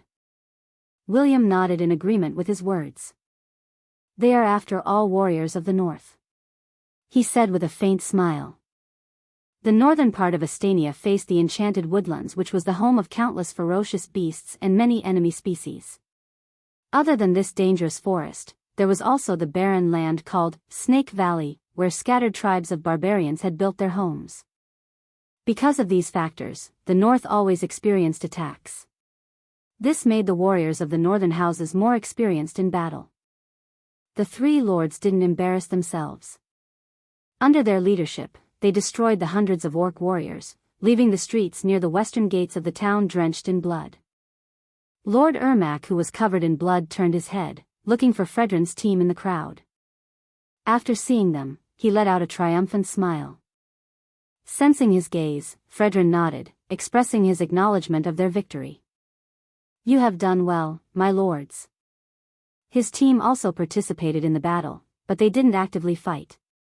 They just cleaned up the orc warriors that came their way. According to Lord Alaric, all spoils gained from this battle will be divided between you 3. We won't be taking anything, including what we could get from the orc generals, he added. His words made the faces of the 3 lords light up. Are you saying that we can take everything, even the beast soul crystals of the orc generals? Lord Elvin inquired with an inquisitive look. That's right. Fredrin nodded. Hearing his confirmation, the 3 lords were excited. The beast soul crystals of the orc generals were valuable, and just one piece could help a peak knight have a higher chance of advancing to the next realm. Just the thought of it made them excited. Knowing that everything would be distributed between them, the 3 lords energetically searched for the remaining orcs scattered in the town. However, their enthusiasm was cut short when 4 large beasts came into view. Orc generals. The 3 lords were horrified upon seeing the towering creatures. Even the elite knights under their command halted, their faces unsightly to behold. Just then, a calm voice resonated in their ears. My lords, please take care of the orc warriors. We will handle the orc generals. Fredrin's team rode forward. They remained calm in the face of those monsters, a stark contrast to the nervous warriors under their command. Without waiting for their response, Fredrin raised his sword and shouted. My brothers, our targets are here. Don't let them get away. Charge. Fredrin kicked his horse, making it neigh before bolting forward. Arthur and the 15 knights also urged their horses to move, closely following behind Fredrin, who was acting as the vanguard. At this moment, the orc warriors suddenly threw a rain of javelins at them. Sue! Sue! Sue! Sue! Sue! Sue! Seeing this, Fredrin snorted. He raised his shield to the left side of his head as he swung his sword. Swoosh! Multiple javelins broke apart after that one swing. Meanwhile, Arthur and the knights weren't idle. They also deflected the javelins coming their way with a few swings of their swords. Swoosh! Swoosh! Paw! Paw! Paw! The small team's momentum didn't slow down, and they continued charging toward the orc generals. Some orc warriors tried to stop them, but they were effortlessly killed. In the next moment, Fredrin's team killed their way through into the orcs' flimsy formation, carving a straight path toward their targets. The 4 orc generals were enraged after witnessing the death of their brethren. They lifted their huge weapons and roared while charging toward Fredrin's team. Roar! The ground seemed to tremble as the 4 large monsters moved with heavy strides. Clang! Fredrin blocked an axe-wielding orc general, causing a violent clang that made everyone's ears itchy. Soon, a fierce battle broke out between the 4 orc generals and Fredrin's small team. To the surprise of the 3 lords, Fredrin's team actually managed to hold off the 4 violent creatures. What made them even more surprised was Fredrin himself. The man was like an immovable fortress, casually blocking the attacks that could even kill a knight. What incredible defense! Lord Elvin exclaimed without bothering to hide his admiration. Stop the chit-chat and focus on our task. Lord Ermac reminded him with a snort. Meanwhile, outside the town, the audience had increased. Other than Alaric and William, the lords also came to watch the show. They were stunned by the battle prowess of Fredrin's team. There were only 17 of them, but their presence was a huge factor in the battle. The warriors under the 3 houses felt no pressure since the most fearsome enemies were being held back by these men. Nathan approached Alaric and whispered. "My lord, is that Sir Fredrin? I heard about him from my brother, Jared." The sharp-eared lords listened closely, showing great curiosity about the elite knight. "Amen." Alaric hummed in response. Chapter 152, Orc Subjugation 2. Although these lords also had elite knights in their houses, with some of them even having more than 2, they weren't as powerful as Fredrin. If only he wasn't serving Alaric, some of them would have considered hiring him to their houses. "By the way, how is Sir Jared doing, my lord?" Alaric asked while looking at Nathan. This guy would be his future father-in-law, so he wanted to maintain a good relationship with him. Nathan smiled and replied. "He is doing well now. That guy is tough, so you don't have to worry about him. He should be back to his best form in a couple more weeks." "I see. I'm glad to hear that. Once this is over, I will visit Ryvad to propose marriage to your daughter." He felt that it was the perfect time. He didn't want to make Hershey wait for too long. Nathan didn't expect him to bring this up at this moment, but he was overjoyed. Their 2 houses had already confirmed their mutual interest in the marriage between Alaric and Hershey. All that was left was for Alaric to propose. Nathan didn't expect it to come so soon. "Then I will bring the good news to Hershey once I return home." Ha ha ha. He laughed heartily. Alaric was the perfect son-in-law that he was looking for. He had the background, the strength, and even the looks. Finding someone like him would be difficult. The lords cast envious gazes at Baron Nathan. Meanwhile, the battle within Alverden was slowly coming to an end. At this moment, only slightly over 100 orc warriors were left, and of the 4 orc generals, 2 had already been killed.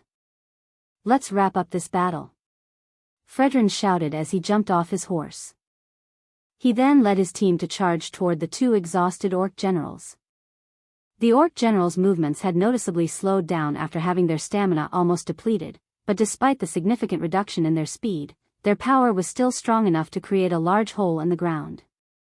Boom! Boom! Boom!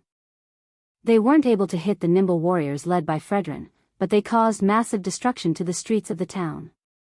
Some nearby buildings were also dismantled after being struck by their large weapons. Soon, another orc general fell after having its neck stabbed by Arthur, leaving it writhing on the ground as it slowly bled to death. The last orc general was the strongest of the 4, but with the combined force of Fredrin's team, more and more wounds appeared on its towering body, which gradually weakened the fearsome monster. In another half a minute, the monster fell to its knees with a thud. Thud. Now! Fredrin lunged at the weary beast and plunged his sword deeply into its chest. The orc general lifted its head and weakly stared at him before it collapsed to the ground. Bang!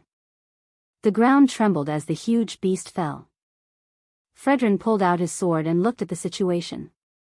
There were only 50 orc warriors left, while the 3 lords still had over 120 warriors.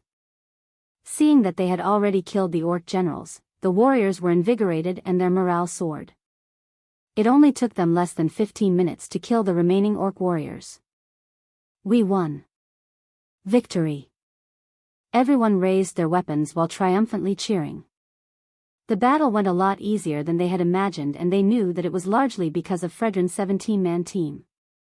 If it weren't for them, the battle would have ended differently. We can celebrate later. Collect the loot. Lord Ermac eagerly shouted, his raucous laughter echoed through the streets of the town. Lord Elvin and Lord Reno also excitedly instructed their men to collect the spoils. The battle seems to be over now, William remarked when he heard the celebratory shouts of the warriors inside the town. Everyone nodded at his words. Everyone, let's go back to the camp and gather our soldiers. It's about time to attack that orc settlement. Alaric's calm voice suddenly drifted into their ears. Hearing this, the lords furrowed their eyes. Yes, my lord. They didn't linger any further and quickly left to gather their men. ____. Mission, Orc Subjugation 2. Mission difficulty, hard. Now that you have gathered enough men, head to the orc settlement and destroy it. Rewards, 800 battle points, 40 EXP, 40 stat points, equipment upgrade card X1, random trait card X1. ____. Another hard mission. Alaric squinted his eyes upon seeing the system prompt. He then closed the cyan screen and headed to the camp to make his preparations. An hour later, the 1,000-man army began their march. The snow was starting to melt as spring approached. Now that a large portion of the snow had melted, the group marched unhindered. I see someone coming. Argus frowned as he stared in the distance. With his enhanced vision, he saw a few men coming toward them. Upon hearing his voice, the warriors subconsciously grabbed the handle of their weapons. Wait. They are allies. Alaric raised his hand, signaling to the warriors to keep calm. Earlier, he sent a separate force to eliminate the patrolling orc warriors in the forest beyond Alverden, ensuring that the beasts at the orc settlement would remain unaware that they were coming. Soon, 11 men came into view, and leading them was a familiar face. It was the warrior who had always been with Lucas from the start and was now the current commander of House Silversword's armed guards. It was Warwick. My lord, I have come to give my report. Warwick saluted respectfully. After getting the Orc Lord's Beast Soul Crystal from Alaric, he had successfully advanced and became the third Transcendent Knight of House Silversword. However, his breakthrough hadn't been publicized yet. Speak. Alaric nodded. My lord, we have completed our task. All the orc scouts have been killed without any accidents. Warwick reported. Alaric smiled faintly. Good. You can follow us now. Yes, my lord. Chapter 153, Battle Inside the Cavern. Alaric Silversword, Elite Knight, EXP, 72, 102/1000. Potential, A. Traits, Horseback Riding, C. Swordsmanship, SSS, Close Combat, C. Archery, F. Hunting, E. Tracking, E. Sixth Sense, E. Monster Affinity, F. Mana Gathering, C. Strength, 150. Stamina, 150. Agility, 150. Vitality, 150. Endurance, 150. Mana, 167, 174. Battle points, 480, 980. Stat points, 114, 144. Requirements for the next advancement, 1000 EXP, 250 in all attributes, and 10,000 battle points. He wasn't able to complete the daily mission in the past 2 days since he couldn't find the time to train, but he wasn't too disheartened. He could make up for the loss once he cleared the ongoing mission. Do you want to use the random trait upgrade card? Yes, no. Alaric decided to use the card now. Please upgrade something that can help me. He silently prayed in his heart as he clicked, yes. Your trait Archery, F, has been upgraded to Archery, E. Alaric's face darkened when he saw the system notification. He then closed the cyan screen with a thought. Archery? I don't even have a bow with me. He could only smile bitterly. There was nothing he could do, the random trait card was entirely based on luck. Alaric erased his messy thoughts and focused his attention on the surroundings. He had Warwick to his left and Galliner to his right, but he didn't want to rely on their protection. He kept his eyes peeled throughout their march. After another 2 hours, they finally saw the mountain where the orcs had settled. Beneath this mountain was an entrance to a cave. It was partially covered by frozen vines and more than 10 orc warriors were guarding this entrance. Alaric made a hand gesture, signaling the army to dismount quietly. Upon dismounting, he beckoned to Henry, Rigger, and Aldrin. Seeing his signal, the 3 warriors silently approached him. Alaric tapped Henry's shoulder, pointed at the orc warriors guarding the cave entrance, and made a slitting gesture. Henry and the 2 knights understood his intentions. They nodded with serious gazes before they left. Everyone watched as the 3 warriors rushed to the targets without making a sound. In the next moment, they lunged at orc warriors and killed them in just a few seconds. Everything happened so fast that the orc warriors weren't able to call for help. Now that the cave entrance was unguarded, Alaric commanded the army to move forward as quietly as they could. He didn't want the monsters to discover them or they would have to fight a prepared orc army. With the large difference in their numbers, attacking them by surprise was the best option. This cave is much bigger than I thought, Alaric remarked as soon as they stepped inside the cave. The tunnel leading inside was big enough for 20 men to walk side by side. There was also a unique kind of moss growing on the walls of the cave that emitted weak light, giving them some kind of lighting within the dark passageway.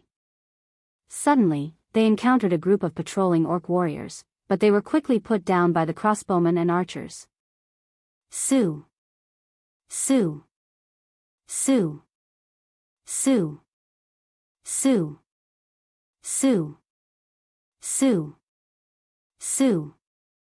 The poor monsters weren't even able to grab their weapons and they all died in just a blink of an eye.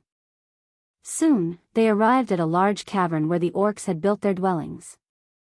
At this moment, a sharp screeching sound echoed throughout the cave. We have been discovered. Alaric frowned. With no time to waste, he gave a series of instructions to the lords. They had already discussed this beforehand, so everyone knew what to do now that it had come to this, to kill as many orcs before they could react to the situation. Under the lead of their lords, the warriors swarmed into the cavern and attacked all the orcs they encountered.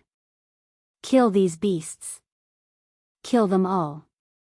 The orcs were caught off guard by the unexpected invasion. They tried to defend themselves, but most of them were unarmed, so they weren't able to do much against the properly equipped warriors. Alaric watched the carnage with a frown. He noticed that the orcs here were mostly comprised of juveniles and even children. Only a few were adults. Just then, a loud roar reverberated like thunder. Everyone subconsciously turned their gazes. Coming out from the passageway at the opposite side of the cavern were hundreds of orc warriors. They roared with rage when they saw their young being slaughtered. Shield bearers! Forward! Alaric immediately shouted. He had to prevent those orc warriors from piercing through their formation. 100 warriors carrying large shields stepped forward and planted their feet firmly upon taking formation. Brace for impact! Shouted Fredrin, who was leading these men. It was only a few hours since he had participated in the battle to reclaim Alverden, but his face showed no signs of exhaustion. Clang! Clang! Clang! The shield bearers grunted after the orc warriors smashed into their defenses.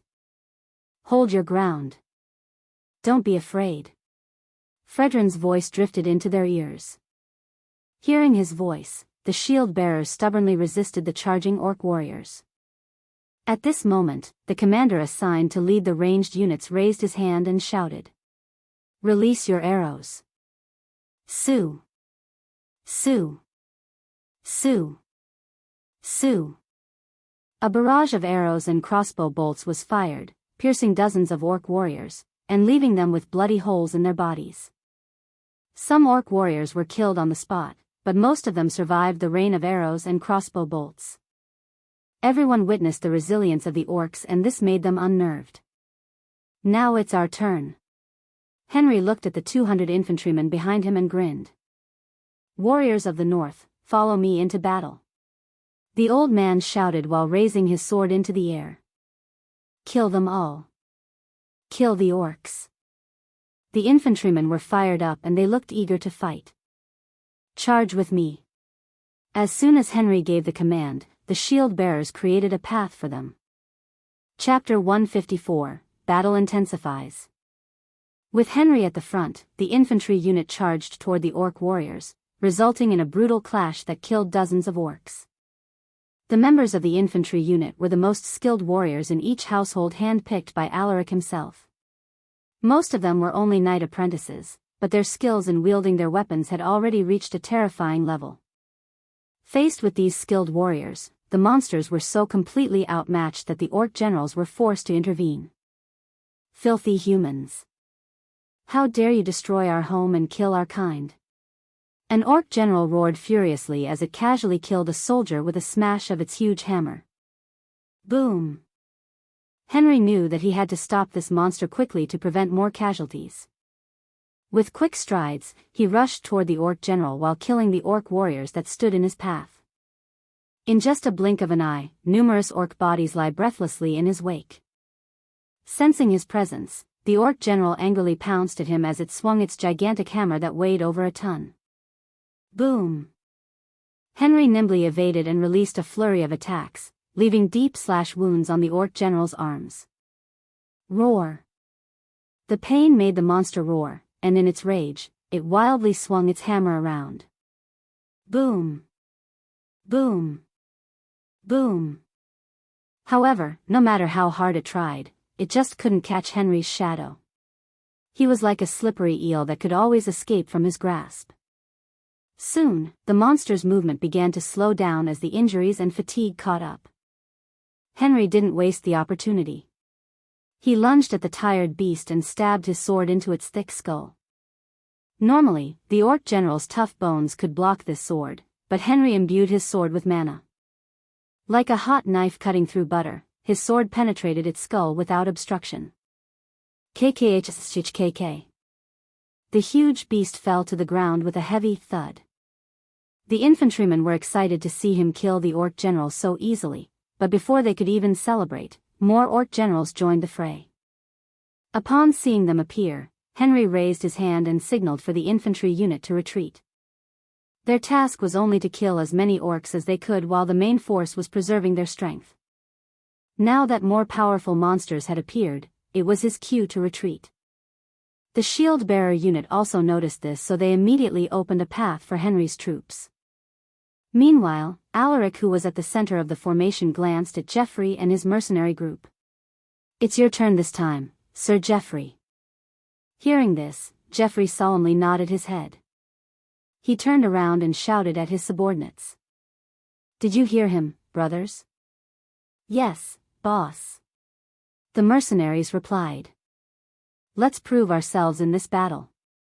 Geoffrey grabbed his weapon, a two-handed polearm with a curved blade at the tip. While raising it in midair, he yelled, "Follow me to kill those monsters. Kill! Kill the orcs!" Their battle cries reverberated through the cavern. In the next moment, they charged through the narrow path opened up by the shield-bearer unit. The orc warriors that had managed to enter this path were ruthlessly decimated by the mercenaries. Some elite knights from the noble houses also participated to help them stop the orc generals. However, unlike Henry, who was able to kill an orc general effortlessly, these elite knights struggled. Even Geoffrey was having a hard time keeping up with the monsters. This time, the battle was almost even and there were casualties on both sides. Unlike the warriors who served the noble houses, the mercenaries could not cope in certain situations. Their battle formations were not properly executed. Alaric watched this battle with a frown. They might have received training from Sir William, but they are still not used to these battle formations. He could see through the weakness of the mercenaries. Standing beside him, William clicked his tongue. Those ruffians. It looks like I need to increase their training once this is over. Sensing Alaric's gaze, he shook his head. I have embarrassed myself, my lord. I didn't teach them enough. This is my fault. Alaric tapped the old man's shoulder and smiled faintly. This isn't your fault, Sir William. Those men aren't used to large-scale battles like this. He didn't blame the old man. Besides, Geoffrey's group was doing much better than he had imagined. They just lacked teamwork and coordination. Luckily, the elite knights and warriors sent by the noble houses were able to supplement the weakness in their ranks so the casualties were not so severe. After more than 20 minutes of intense fighting, only 2 orc generals were killed. Furthermore, one elite knight was severely wounded, so Alaric commanded them to retreat and make room for the next unit. The third unit was a force led by 3 houses including House Paxley. Hershey's eldest brother, Theo Paxley, was also a part of this group. As for Baron Nathan, he didn't participate in the battle since he wasn't a combatant. He just stood at the rear position with the other lords, watching the battle with great anxiety. Relax, Lord Paxley. Lord Theo will be all right. I'm sure your son will be all right. Just trust him. The lords reassured him. Their words lessened his worries. You're right, my lords. As the next lord of House Paxley, I'm sure Theo will come out stronger after this battle, uttered Nathan while clenching his fists. While the lords were cheering him up, another wave of orcs came out from the opposite tunnel. The third unit couldn't handle those monsters on their own, so Alaric sent the last unit earlier than planned. This is bad. The orc lords haven't appeared yet, but our troops are already exhausted. I might have to send the main force soon. The main force was comprised of House Silversword soldiers and the best warriors from each house. Luckily, we are fighting inside this cavern. If this happened outside, we would be overwhelmed by their numbers. Chapter 155, Alaric's Greatest Weakness. As the battle progressed, more and more orcs came out of the opposite tunnel, replacing the dead orc warriors. With the unending number of monsters, the allied army was also starting to accumulate fatigue and the number of casualties on their side increased. My lord, the mercenary unit has lost a third of their men and a knight from House Achumber has been killed in battle. A warrior reported the situation with a grim voice. Alaric nodded upon hearing this. The death of those men fell heavily on his shoulders, and as the commander of this army, he had to take responsibility for their deaths. Bring their bodies here, Alaric instructed. What about the half-eaten corpses? The warrior asked hesitantly. Some warriors had been eaten by the enraged orcs and some were almost unrecognizable. Retrieve what's left of them. If there's no body to retrieve, then bring their armor or weapons. Alaric wasn't new to this. Yes, my lord. The warrior quickly left after getting his instructions. At this moment, the lords were starting to get nervous. More of their warriors had been killed and they couldn't stomach these losses anymore. My lord, shouldn't we send the main force now? Lord Smith Heinrich cautiously asked. Alaric shook his head without looking at him. It's not time yet. Lord Smith furrowed his eyebrows. The casualties were piling up and it was starting to affect the overall morale of the troops. Just as he was about to say something, Alaric muttered. I understand your concern, Lord Smith. I know what's going on. However, sending the main force ahead of time won't do us any good. The orc lords haven't joined the battle yet and we only managed to kill less than a fifth of their numbers. Lord Smith took a deep breath. Before coming here, Alaric told them about the existence of orc lords in this settlement. If that were true, then things would definitely get more dicey. Lord Smith took a deep breath. With a determined look on his face, he uttered. Then allow me to participate in this battle. He was an elite knight and a particularly strong one at that. It was apparent in the intense aura he exuded, which even surpassed that of Henry's. Hearing this, Alaric was taken aback. There's no need for you to endanger yourself, my lord. Alaric was against his idea. Baron Smith shook his head. I have made up my mind, my lord. I can't watch this any longer. I have to do something. Alaric stared deeply at him. When he saw the determination in the Baron's eyes, Alaric knew that he couldn't stop him. With a deep sigh, Alaric relented. All right, but you must be careful, my lord. If you sense that something is wrong, then you must retreat immediately. I understand. Baron Smith nodded. I will assign you with the infantry unit. You will serve as the deputy commander and follow Henry's orders. Thank you, my lord. The Baron saluted. You may join their formation. Alaric waved his hand, indicating for him to go. Just as he was about to leave, an old voice drifted into their ears. If you're going, then this old man will go too. Alaric and Baron Smith stared at Baron Argus in surprise. They didn't expect that this stubborn old man would actually join the battle. What's wrong? Do you think this old man will hold back you young ones? Argus snorted, seemingly annoyed by the lack of response. Alaric shook his head. Of course not, my lord. But, are you sure? Baron Smith was an elite knight in his prime years, so Alaric wasn't that worried about him, but Baron Argus was another matter. This old man was a peak knight, but he wasn't the formidable warrior that he was anymore. Age had caught up with him and it had affected his battle prowess. Seeing Alaric's hesitant face, Argus smirked. Look at you hesitating. A commander has to be prepared to sacrifice his men. Lord Alaric, you have a good heart, but that is your greatest weakness. The old man tapped his shoulder and added. Remember this. Sometimes, you need to sacrifice 1,000 soldiers to protect 1,000,000 lives. The old man's words resonated deeply in Alaric's heart. In that instant, he remembered the scenes in his past life during the civil war between the Crown Prince and the Second Prince. He had made many questionable decisions that killed his subordinates. He is right. Sometimes, sacrifices are necessary. It took a moment to gather his composure. After calming himself, Alaric's eyes flashed with resolve. He stared deeply at the old man and nodded. Since you have already expressed your intention, then I won't hold you back, my lord. You will be the second deputy commander under Sir Henry. Having gained his permission, the old baron grinned and saluted. Thank you, my lord. Please be careful, you too. Alaric reminded them once more. The two barons nodded before they headed toward Henry's infantry unit. Dylan was part of the infantry unit, and when he saw his father reporting to Henry, he was stunned. Dad? As if hearing his voice, Baron Smith turned his head and smiled at him.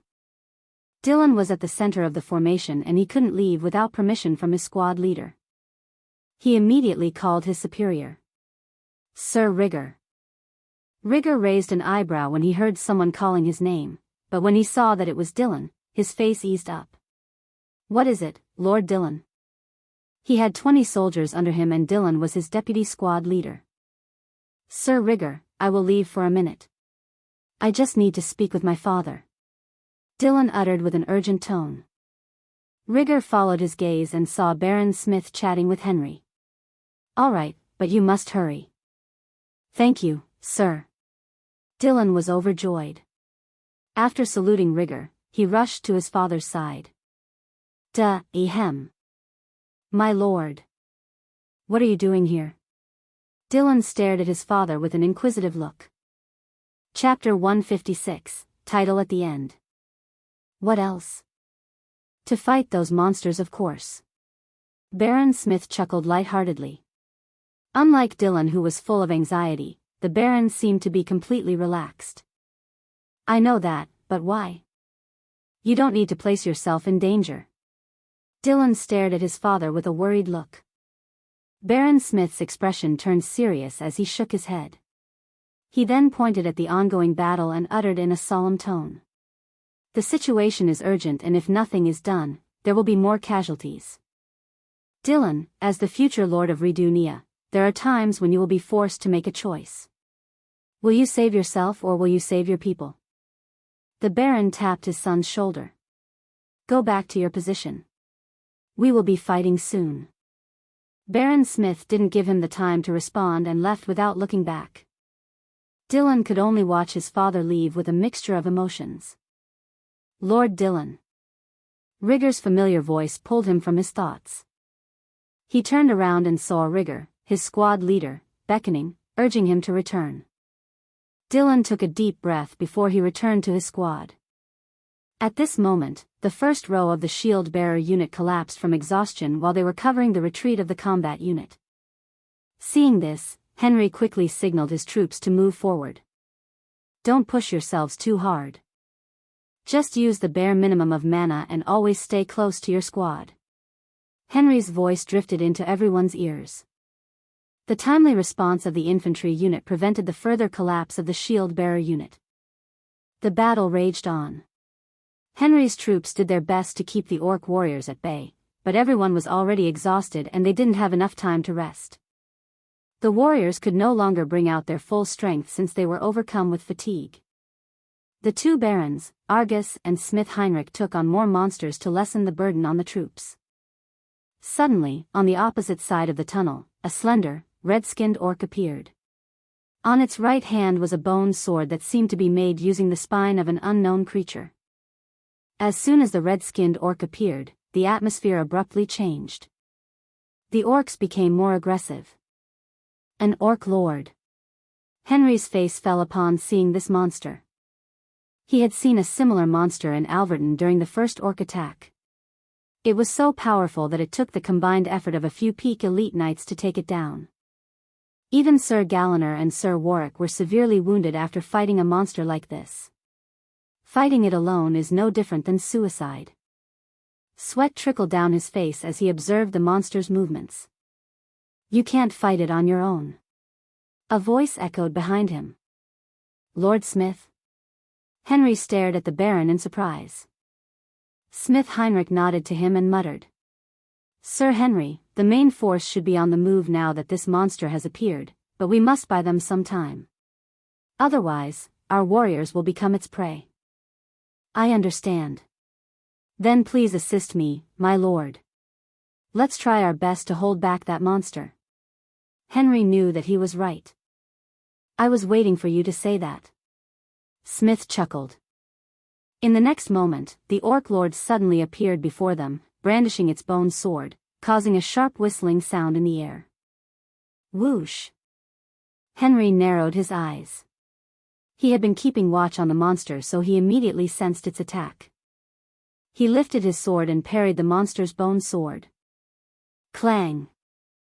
Sparks flew in all directions as their weapons collided. After that initial clash, the two released a flurry of stabs and slashes. Clang! Clang! Clang! Henry's arms felt numb with every collision. Even with mana imbued in his arms and legs, the pressure still placed a great deal of stress on his body. He could feel the blood rising from his throat, but he forced it back down. Meanwhile, Baron Smith Heinrich didn't just stand there and watch. He joined the battle and provided Henry with assistance, keeping the orc lord from seriously injuring the old man. Sir Henry is already tired and his mana output is starting to fall. Smith Heinrich thought to himself in the middle of the battle. While they were fighting with the orc lord, more red-skinned orcs came out of the opposite tunnel. Roar! An ear-piercing roar suddenly echoed across the cavern as 5 more orc lords arrived. There's 5 more of them? Henry exclaimed, terror gripping his heart. An orc lord was stronger than a peak elite knight and they were already having trouble fighting with one. Now, 5 such monsters had appeared. Sir Henry, be careful. Smith's alarmed voice drifted into his ears and in the next moment, he felt as if a large boulder had crushed into his body. Bang! Henry was thrown like a rag doll and was glued into the cavern wall after smashing heavily. Smith Heinrich stared at the culprit. It was an orc lord, but unlike the monster they had fought earlier, this one was twice as big. It was even bigger than an orc general that was known for its massive size. This one is stronger than the slender orc lord. Its aura is more intense too. Smith Heinrich's face darkened. This was no longer something that he could deal with. With just a glance, he could tell that this particular orc lord was at the transcendent level. Whoosh! The huge orc lord appeared in front of him like a ghost. The Baron widened his eyes in horror, and before he could react, the monster grabbed his shoulder. Its large hand gripping onto him like an iron clamp. Arg! Smith Heinrich struggled and tried to break away from its grip. He lifted his sword and stabbed toward the orc lord's arm, but the beast destroyed his sword with a punch. He didn't give up. He repeatedly punched and kicked the monster's arm, but it was of no use. Enraged by his actions, the orc lord slammed his body to the ground. Bang! Chapter 157, The Powerful Main Force. Dad!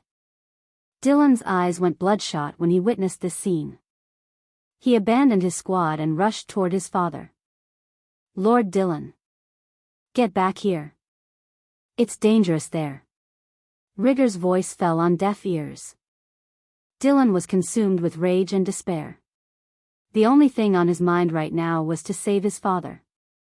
He ignored everything else and charged recklessly through the enemy lines. More than 10 orc warriors tried to stop him, but they fell with a few swings of his long sword. Whoosh! Whoosh! The orc warriors couldn't stop the enraged Dylan. In just the blink of an eye, he had killed over 15 orc warriors. However, just when he thought that he could go unhindered, a huge figure blocked his path. He looked up and saw the towering presence of an orc general. It was holding a weapon that looked like a club. Just the thought of getting smashed by this club made Dylan shiver. He forcefully shook off his fear and lunged at the large monster, brandishing his long sword with all his might. Whoosh! The orc general sneered at his futile attempt. It lifted its huge weapon to casually block his long sword. Clang! After blocking his sword, the orc general punched Dylan with its left fist. Boom! The punch sent him flying and his body smashed into an orc's clay abode. The old Baron, Argus, frowned upon seeing how they had been ruthlessly beaten by the monsters. With Henry's and Smith's fate unknown, as the next highest commanding officer, Argus was forced to lead the infantry unit. Bring our injured comrades and retreat immediately. Argus barked at the warriors.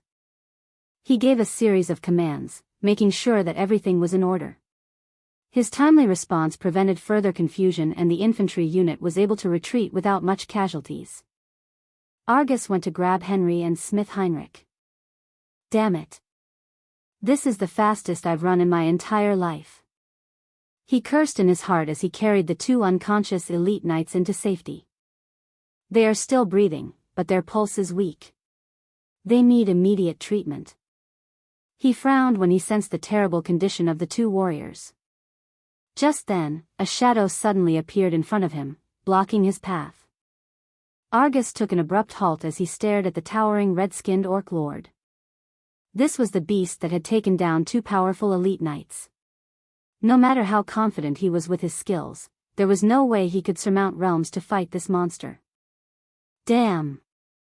There's no way this old man would die today. Argus laughed grimly, sweat trickling down his face. The overwhelming aura of the orc lord made him shake from head to foot. He couldn't even move his feet anymore, as if there was an invisible force that pinned him in place. The orc lord tilted its head, revealing a chilling smile. In the next moment, it swung its fist toward the old baron while emitting a burst of strange laughter. Whoosh!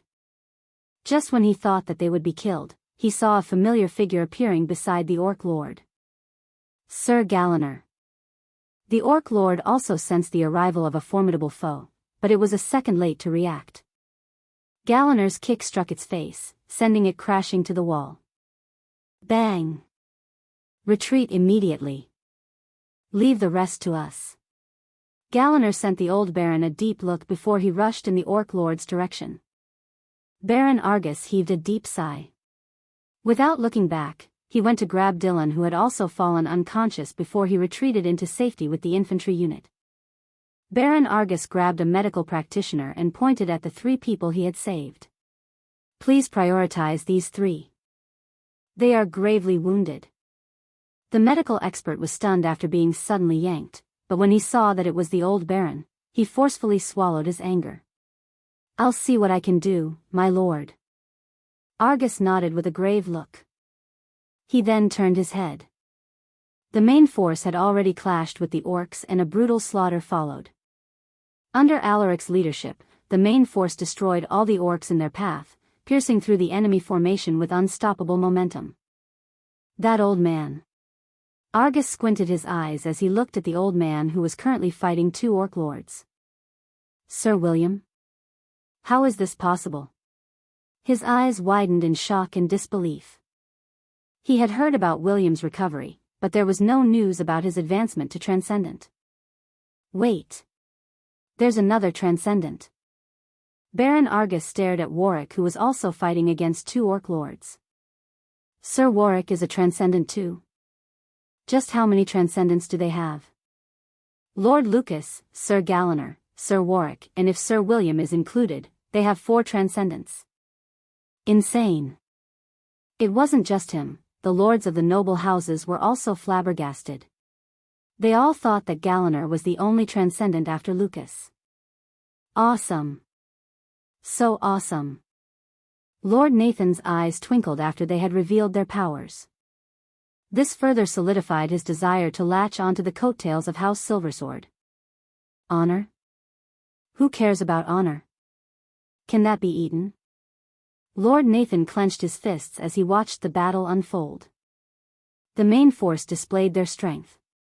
Coupled with the rage that they had been suppressing earlier, they brought out a terrifying force that rendered the orc warriors unable to defend themselves. Even the orc generals weren't any better. The powerful elite knights from each noble house furiously attacked the monsters. Meanwhile, Alaric was at the forefront of the formation, showing the courage of a true commander. Looking at his back, the warriors felt invigorated and the morale was sky-high. With Galliner and the other 2 holding back the orc lords, there is nothing that can stop us from massacring these orcs. Alaric thought to himself, but for some reason, his instincts were giving him signals. As if a far more terrifying beast was hiding inside the cave. I hope I'm wrong. He tried to convince himself, but he knew that his instincts had never been wrong. Chapter 158, title at the end. It looks like I don't need to use my stat points for the time being. Alaric still had over 140 unused stat points. He had been keeping them in case of emergencies. My lord, why don't you leave the front to us? You should get some rest. An elite knight from another household suggested with a look of concern. I'm fine. Besides, my presence in front is necessary. Alaric calmly responded. Look behind you. Do you know why they are fighting so hard even with all these enemies around us? The elite knight quietly stared at him while listening to his words. It's because I'm here. As long as I stand in front of this formation, those warriors will never retreat. Alaric uttered before his figure blurred and reappeared next to an orc general. With a rotating slash, the orc general's head flew and its towering body fell to the ground with a heavy thud. Unreal. The elite knight mumbled when he saw Alaric effortlessly killing such a powerful monster. With Alaric's dominant performance, the warriors of the main force were thrilled. The excitement positively affected everyone, boosting their confidence and fighting spirit. As more orcs were killed, Alaric's instincts started kicking in once more. It was screaming at him as if telling him about an incoming danger.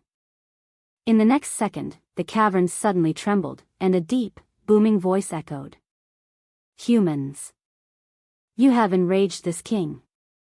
An oppressive pressure abruptly descended that almost forced everyone to kneel. Alaric's eyes constricted when he sensed the aura coming out from the opposite tunnel. It was heavy, appalling, and filled with bloodlust.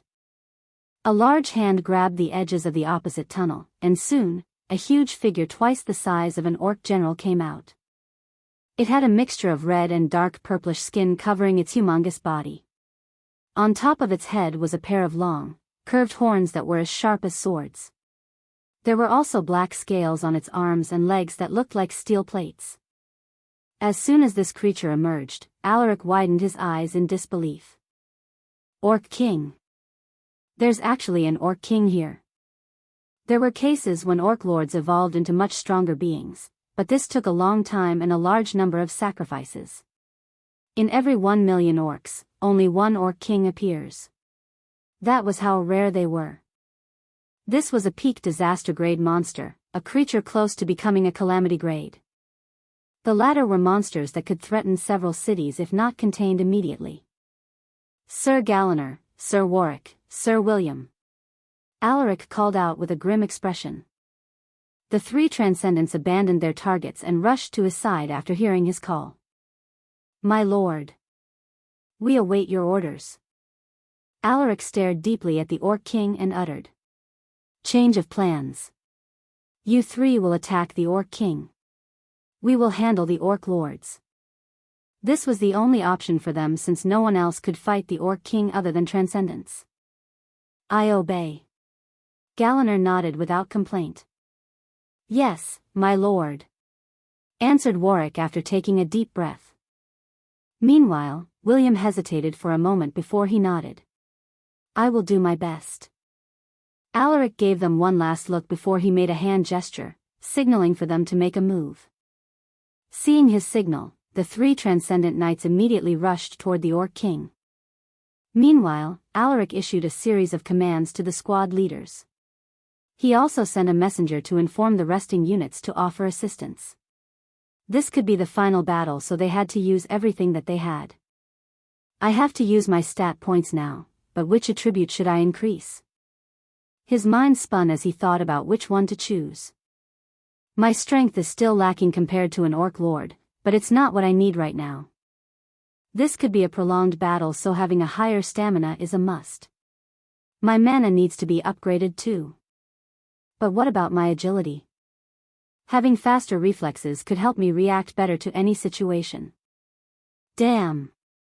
He cursed under his breath. All attributes were important, even those that he hadn't mentioned. While wrestling with his thoughts, the Orc Lords had already recovered and they were approaching the main force with unimaginable speed. Damn! Alaric no longer bothered to think. He quickly distributed his stat points to the attributes that he believed would be useful. Strength, 150, 170. Stamina, 150, 180. Agility, 150, 180. Endurance, 150, 160. Mana, 174, 228. Stat points, 144, 0. He felt a bit annoyed that he had to use his stat points on his mana, but there was nothing he could do. Mana was very crucial in this situation, and having more to spare could be a huge factor. After increasing his attributes, Alaric lunged at the most dangerous Orc Lord, intending to fight it by himself. It was the Orc Lord that took out Henry and Smith Heinrich. Facing this monster, Alaric didn't dare to be careless. He pulled the dark diamond shield while wielding the rare steel sword in his strong hand. In the next moment, a violent shockwave burst forth as Alaric and the Orc Lord clashed. Ha! Alaric grunted as he blocked the Orc Lord's punch. Its strength made his left arm go numb, but he endured the pain. He planted his feet firmly so he wouldn't be knocked down. The ground beneath him fractured from the impact and his legs almost buckled. The Orc Lord stared at him in surprise, not expecting a weak human to withstand its punch. Interesting. You aren't a Transcendent, but you managed to block my punch. The Orc Lord revealed a twisted smile while staring at him with curiosity. Alaric ignored its muttering. He retreated backward while keeping his eyes on the monster.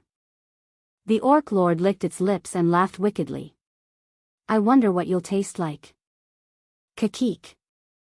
Alaric felt a chill in his heart. Chapter 159, Galliner against the Orc King. Alaric calmed his nerves. The monster was powerful, but with the dark diamond shield mitigating most of the damage, he could barely keep up with it. Even with all the upgrades he made to his attributes, it was still insufficient. After all, this particular Orc Lord was at the level of Transcendence. Without the dark diamond shield and the rare steel sword, he wouldn't be able to last long against the monster. This was an undeniable truth. The Orc Lord's laughter ceased and it suddenly appeared in front of him. Whoosh! Alaric saw a huge fist coming his way, so he instinctively lifted the shield to protect his body. Bang! However, he was sent flying this time. It's starting to get serious. The punch was a lot stronger than when it first attacked him. He even felt his bones cracking after blocking that blow. Alaric twisted his body in mid-air to stabilize himself before he landed on the ground. With a grave look, he stared at the Orc Lord. The creature flashed a taunting smile as if mocking him for his weakness and futile efforts. Without that shield, you are nothing. The Orc Lord uttered, the disdain in its voice was evident. Faced with its mockery, Alaric snorted. He imbued his body with mana to provide more protection for himself. This was rapidly decreasing his mana, but Alaric didn't care.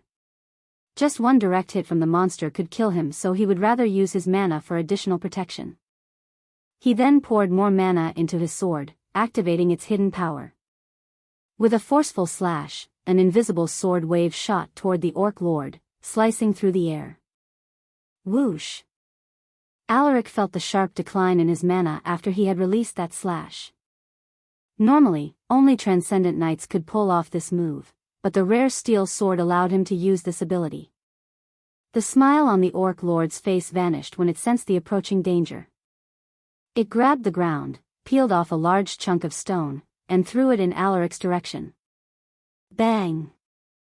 The invisible sword wave smashed into the large stone, breaking it into smithereens. The stone managed to weaken the sword wave and the residual force struck the Orc Lord, leaving a deep, long laceration on its chest. Roar! The Orc Lord was furious. With quick and heavy strides, it lunged at Alaric and swung its muscular arm with a terrifying force that split the air. It moved so fast for its size, and it had even exceeded Alaric's speed. Out of options, Alaric could only imbue more mana into his arms. He held his breath and mentally prepared himself for the impact. Bang! Like a kite with a broken string, Alaric was sent flying toward the opposite side of the cavern. He slammed into the wall and was pinned for 2 seconds before he fell to the ground. My lord! Lord Alaric! Everyone was horrified when they saw this, but they were also occupied in their battles, so no one could lend him a hand. Cough! Cough! Alaric spat a mouthful of blood as he rose to his feet. He felt his insides shaking and contorting with pain that made him grimace. Sensing the wavering spirits of the troops, Alaric immediately shouted. Keep your eyes on your enemies. I can handle things here. His words provided everyone with some comfort, but they knew that it was only a matter of time before Alaric would be taken down by the monster. Meanwhile, the 3 Transcendents were also having a hard time fighting with the Orc King. The 3 formidable warriors were now covered in wounds. Galanor took a step forward and muttered. You two go and help Lord Alaric. I will buy as much time as I can. His words stunned the 2 Transcendents. Sir Galanor, fighting this monster on your own is dangerous, uttered Warwick with a frown. I know, but Lord Alaric's safety is our top priority. You must not hesitate, Sir Warwick. Go. Galanor didn't wait for them to respond and charged at the Orc King with his 2-handed heavy sword. Seeing this, Warwick and William no longer hesitated. They turned around and rushed to aid Alaric. After they left, Galanor clashed with the Orc King head-on. Now that he was left alone to fight the peak disaster-grade monster, the pressure on his shoulders intensified. Because of his naturally stronger body, he somehow managed to withstand the onslaught of attacks. More and more wounds appeared on his body, making him drenched in his own blood. However, Galanor was like a stubborn pine tree that remained firm even in the face of the fearsome storm. With unwavering determination and extraordinary willpower, he fought relentlessly, refusing to back down. With their every clash, an earth-shattering shockwave followed. Boom! Boom! Boom! The Orc King was starting to get annoyed as the battle progressed. The human was like a resilient cockroach that was so difficult to kill. Even with its full might, it couldn't force the human transcendent to retreat. The Orc King stared at the human warrior and uttered in a deep voice. "Human, why struggle? I can let you go on account of your courage to face this king by yourself." Hearing the monster's words, Galaner wiped the blood that blocked his vision as he uttered with contempt. "Shut your filthy mouth." Veins protruded on the Orc King's face. "I gave you a chance." Its cold voice drifted into Galaner's ears, and in the next moment, it abruptly reappeared on his left. Whoosh! Seeing the incoming fist, Galaner used his two-handed heavy sword as a shield. Bang! As the monster's fist struck his weapon, the blade shattered into pieces and its fist continued unimpeded, striking hard into Galaner's chest. Arg! Galaner grimaced when he felt his ribs cracking from that blow. However, he ignored the pain and grabbed the monster's arm, twisting it into an unnatural angle. The Orc King's elbow made a popping sound as its joints snapped from the forceful twist. Chapter 160, Like a Broken Piñata. The Orc King's face darkened and it roared furiously as the pain registered. Roar! It grabbed Galaner and tried to pull him away, but the latter was like an octopus, tightly clinging to its arm, refusing to let go. Feeling enraged, it swung its arm and rained punches into Galaner's body. However, instead of letting go, Galaner grabbed even tighter and used all the strength he could muster to yank off its arm. Soon, the tearing of flesh echoed as the Orc King's right arm was forcefully pulled apart by Galaner. Roar! The Orc King's eyes turned bloodshot. It opened its gaping mouth and bit into Galaner's shoulder. As its sharp teeth sank deeply into his flesh, Galaner shivered from the intense pain. Arg! Blood and sweat trickled down his face, obscuring his vision. The Orc King tore a huge chunk of flesh from his shoulder before it grabbed him and tossed him to the ground. "I like the taste of your flesh," the monster uttered after swallowing down the flesh it had torn off. Galaner stood up with great difficulty. His shoulder was bleeding profusely, so he immediately used his mana to stop the bleeding. "I stopped the bleeding, but this is only a temporary solution. I won't be able to hold on for long."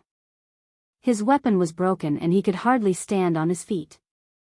Galaner raised his head and looked at the approaching monster with a deep frown. It was staring at him with a twisted smile on its hideous face. Taking a deep breath, Galaner adjusted his stance and prepared himself for another round of battle. "Come at me." Meanwhile, William and Warwick rushed to support Alaric. "My lord, we are here to help you." The two transcendents attacked the muscular Orc Lord, giving it no room to breathe. The monster might be powerful, but facing the fury of the two experienced transcendents, it received a brutal punishment. William and Warwick took turns stabbing into its body. Cassius KKK. Cassius KKK. The Orc Lord tried to fight back, but the more wounds it took, the weaker it had become. Its speed had noticeably slowed down, making things easier for the two transcendents. In just 2 minutes, the arrogant monster staggered backward before it collapsed to the ground. Blood continuously leaked out of the holes in its body, slowly taking away its life. Soon, the Orc Lord's breathing ceased. "Are you all right, my lord?" Warwick rushed to Alaric's side and inspected him from head to foot. Alaric's body was still screaming in pain, but he acted like he was fine to prevent them from worrying. He waved his hand and said, "Go and help the others.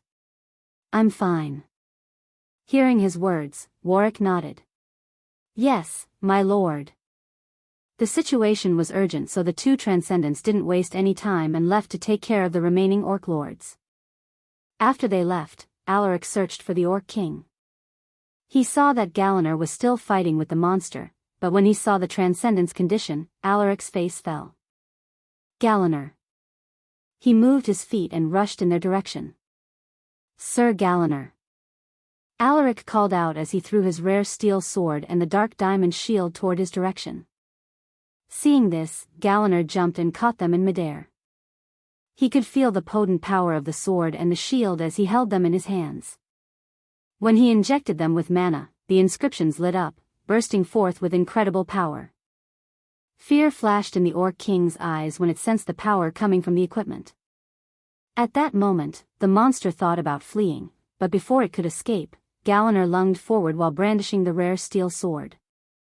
A bigger, more powerful sword wave was released and shot toward the Orc King. Whoosh! A snapping sound echoed as the sword wave cut through the air. Alarmed by the frightening force that was approaching it, the Orc King evaded with a quick turn of its body. The sword wave struck the cavern wall and caused a violent explosion. Bong! The cave shook from the impact and cracks started to form on the ceiling. With a few more such attacks, the cave might collapse. For the first time in its life, the Orc King felt a wave of terror. Its beastly eyes trembled as it stared at the dauntless human warrior. Galliner charged toward the monster while imbuing more mana into the rare steel sword. The Orc King didn't just stand there and wait for him. It gathered mana on its left arm, enlarging it to an unnatural size. Subsequently, a fierce collision followed as the rare steel sword struck the hardened black scales of the monster's arm. Clang! Boom!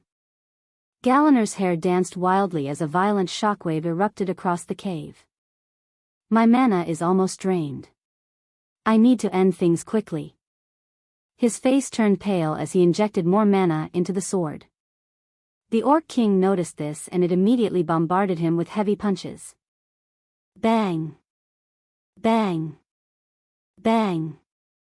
Galliner used the Dark Diamond shield to block its attacks. Powered by his mana, the shield was able to absorb most of the force, so he was able to withstand its barrage of attacks. Bang! Bang! Bang! The Orc King became more frustrated as the battle dragged on. It used its full power, but the damnable human didn't even budge. Go and die already! It roared, its face twisting with rage.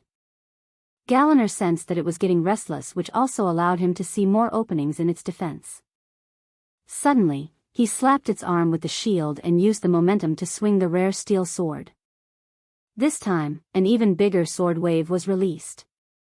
Since the monster was in close proximity, it wasn't able to evade the sword wave. Just like that, the fearsome force struck the Orc King and tore open its flesh, slicing through unobstructed. It couldn't even utter a sound as its huge body was cut vertically in half, its blood and insides bursting out like a broken piñata.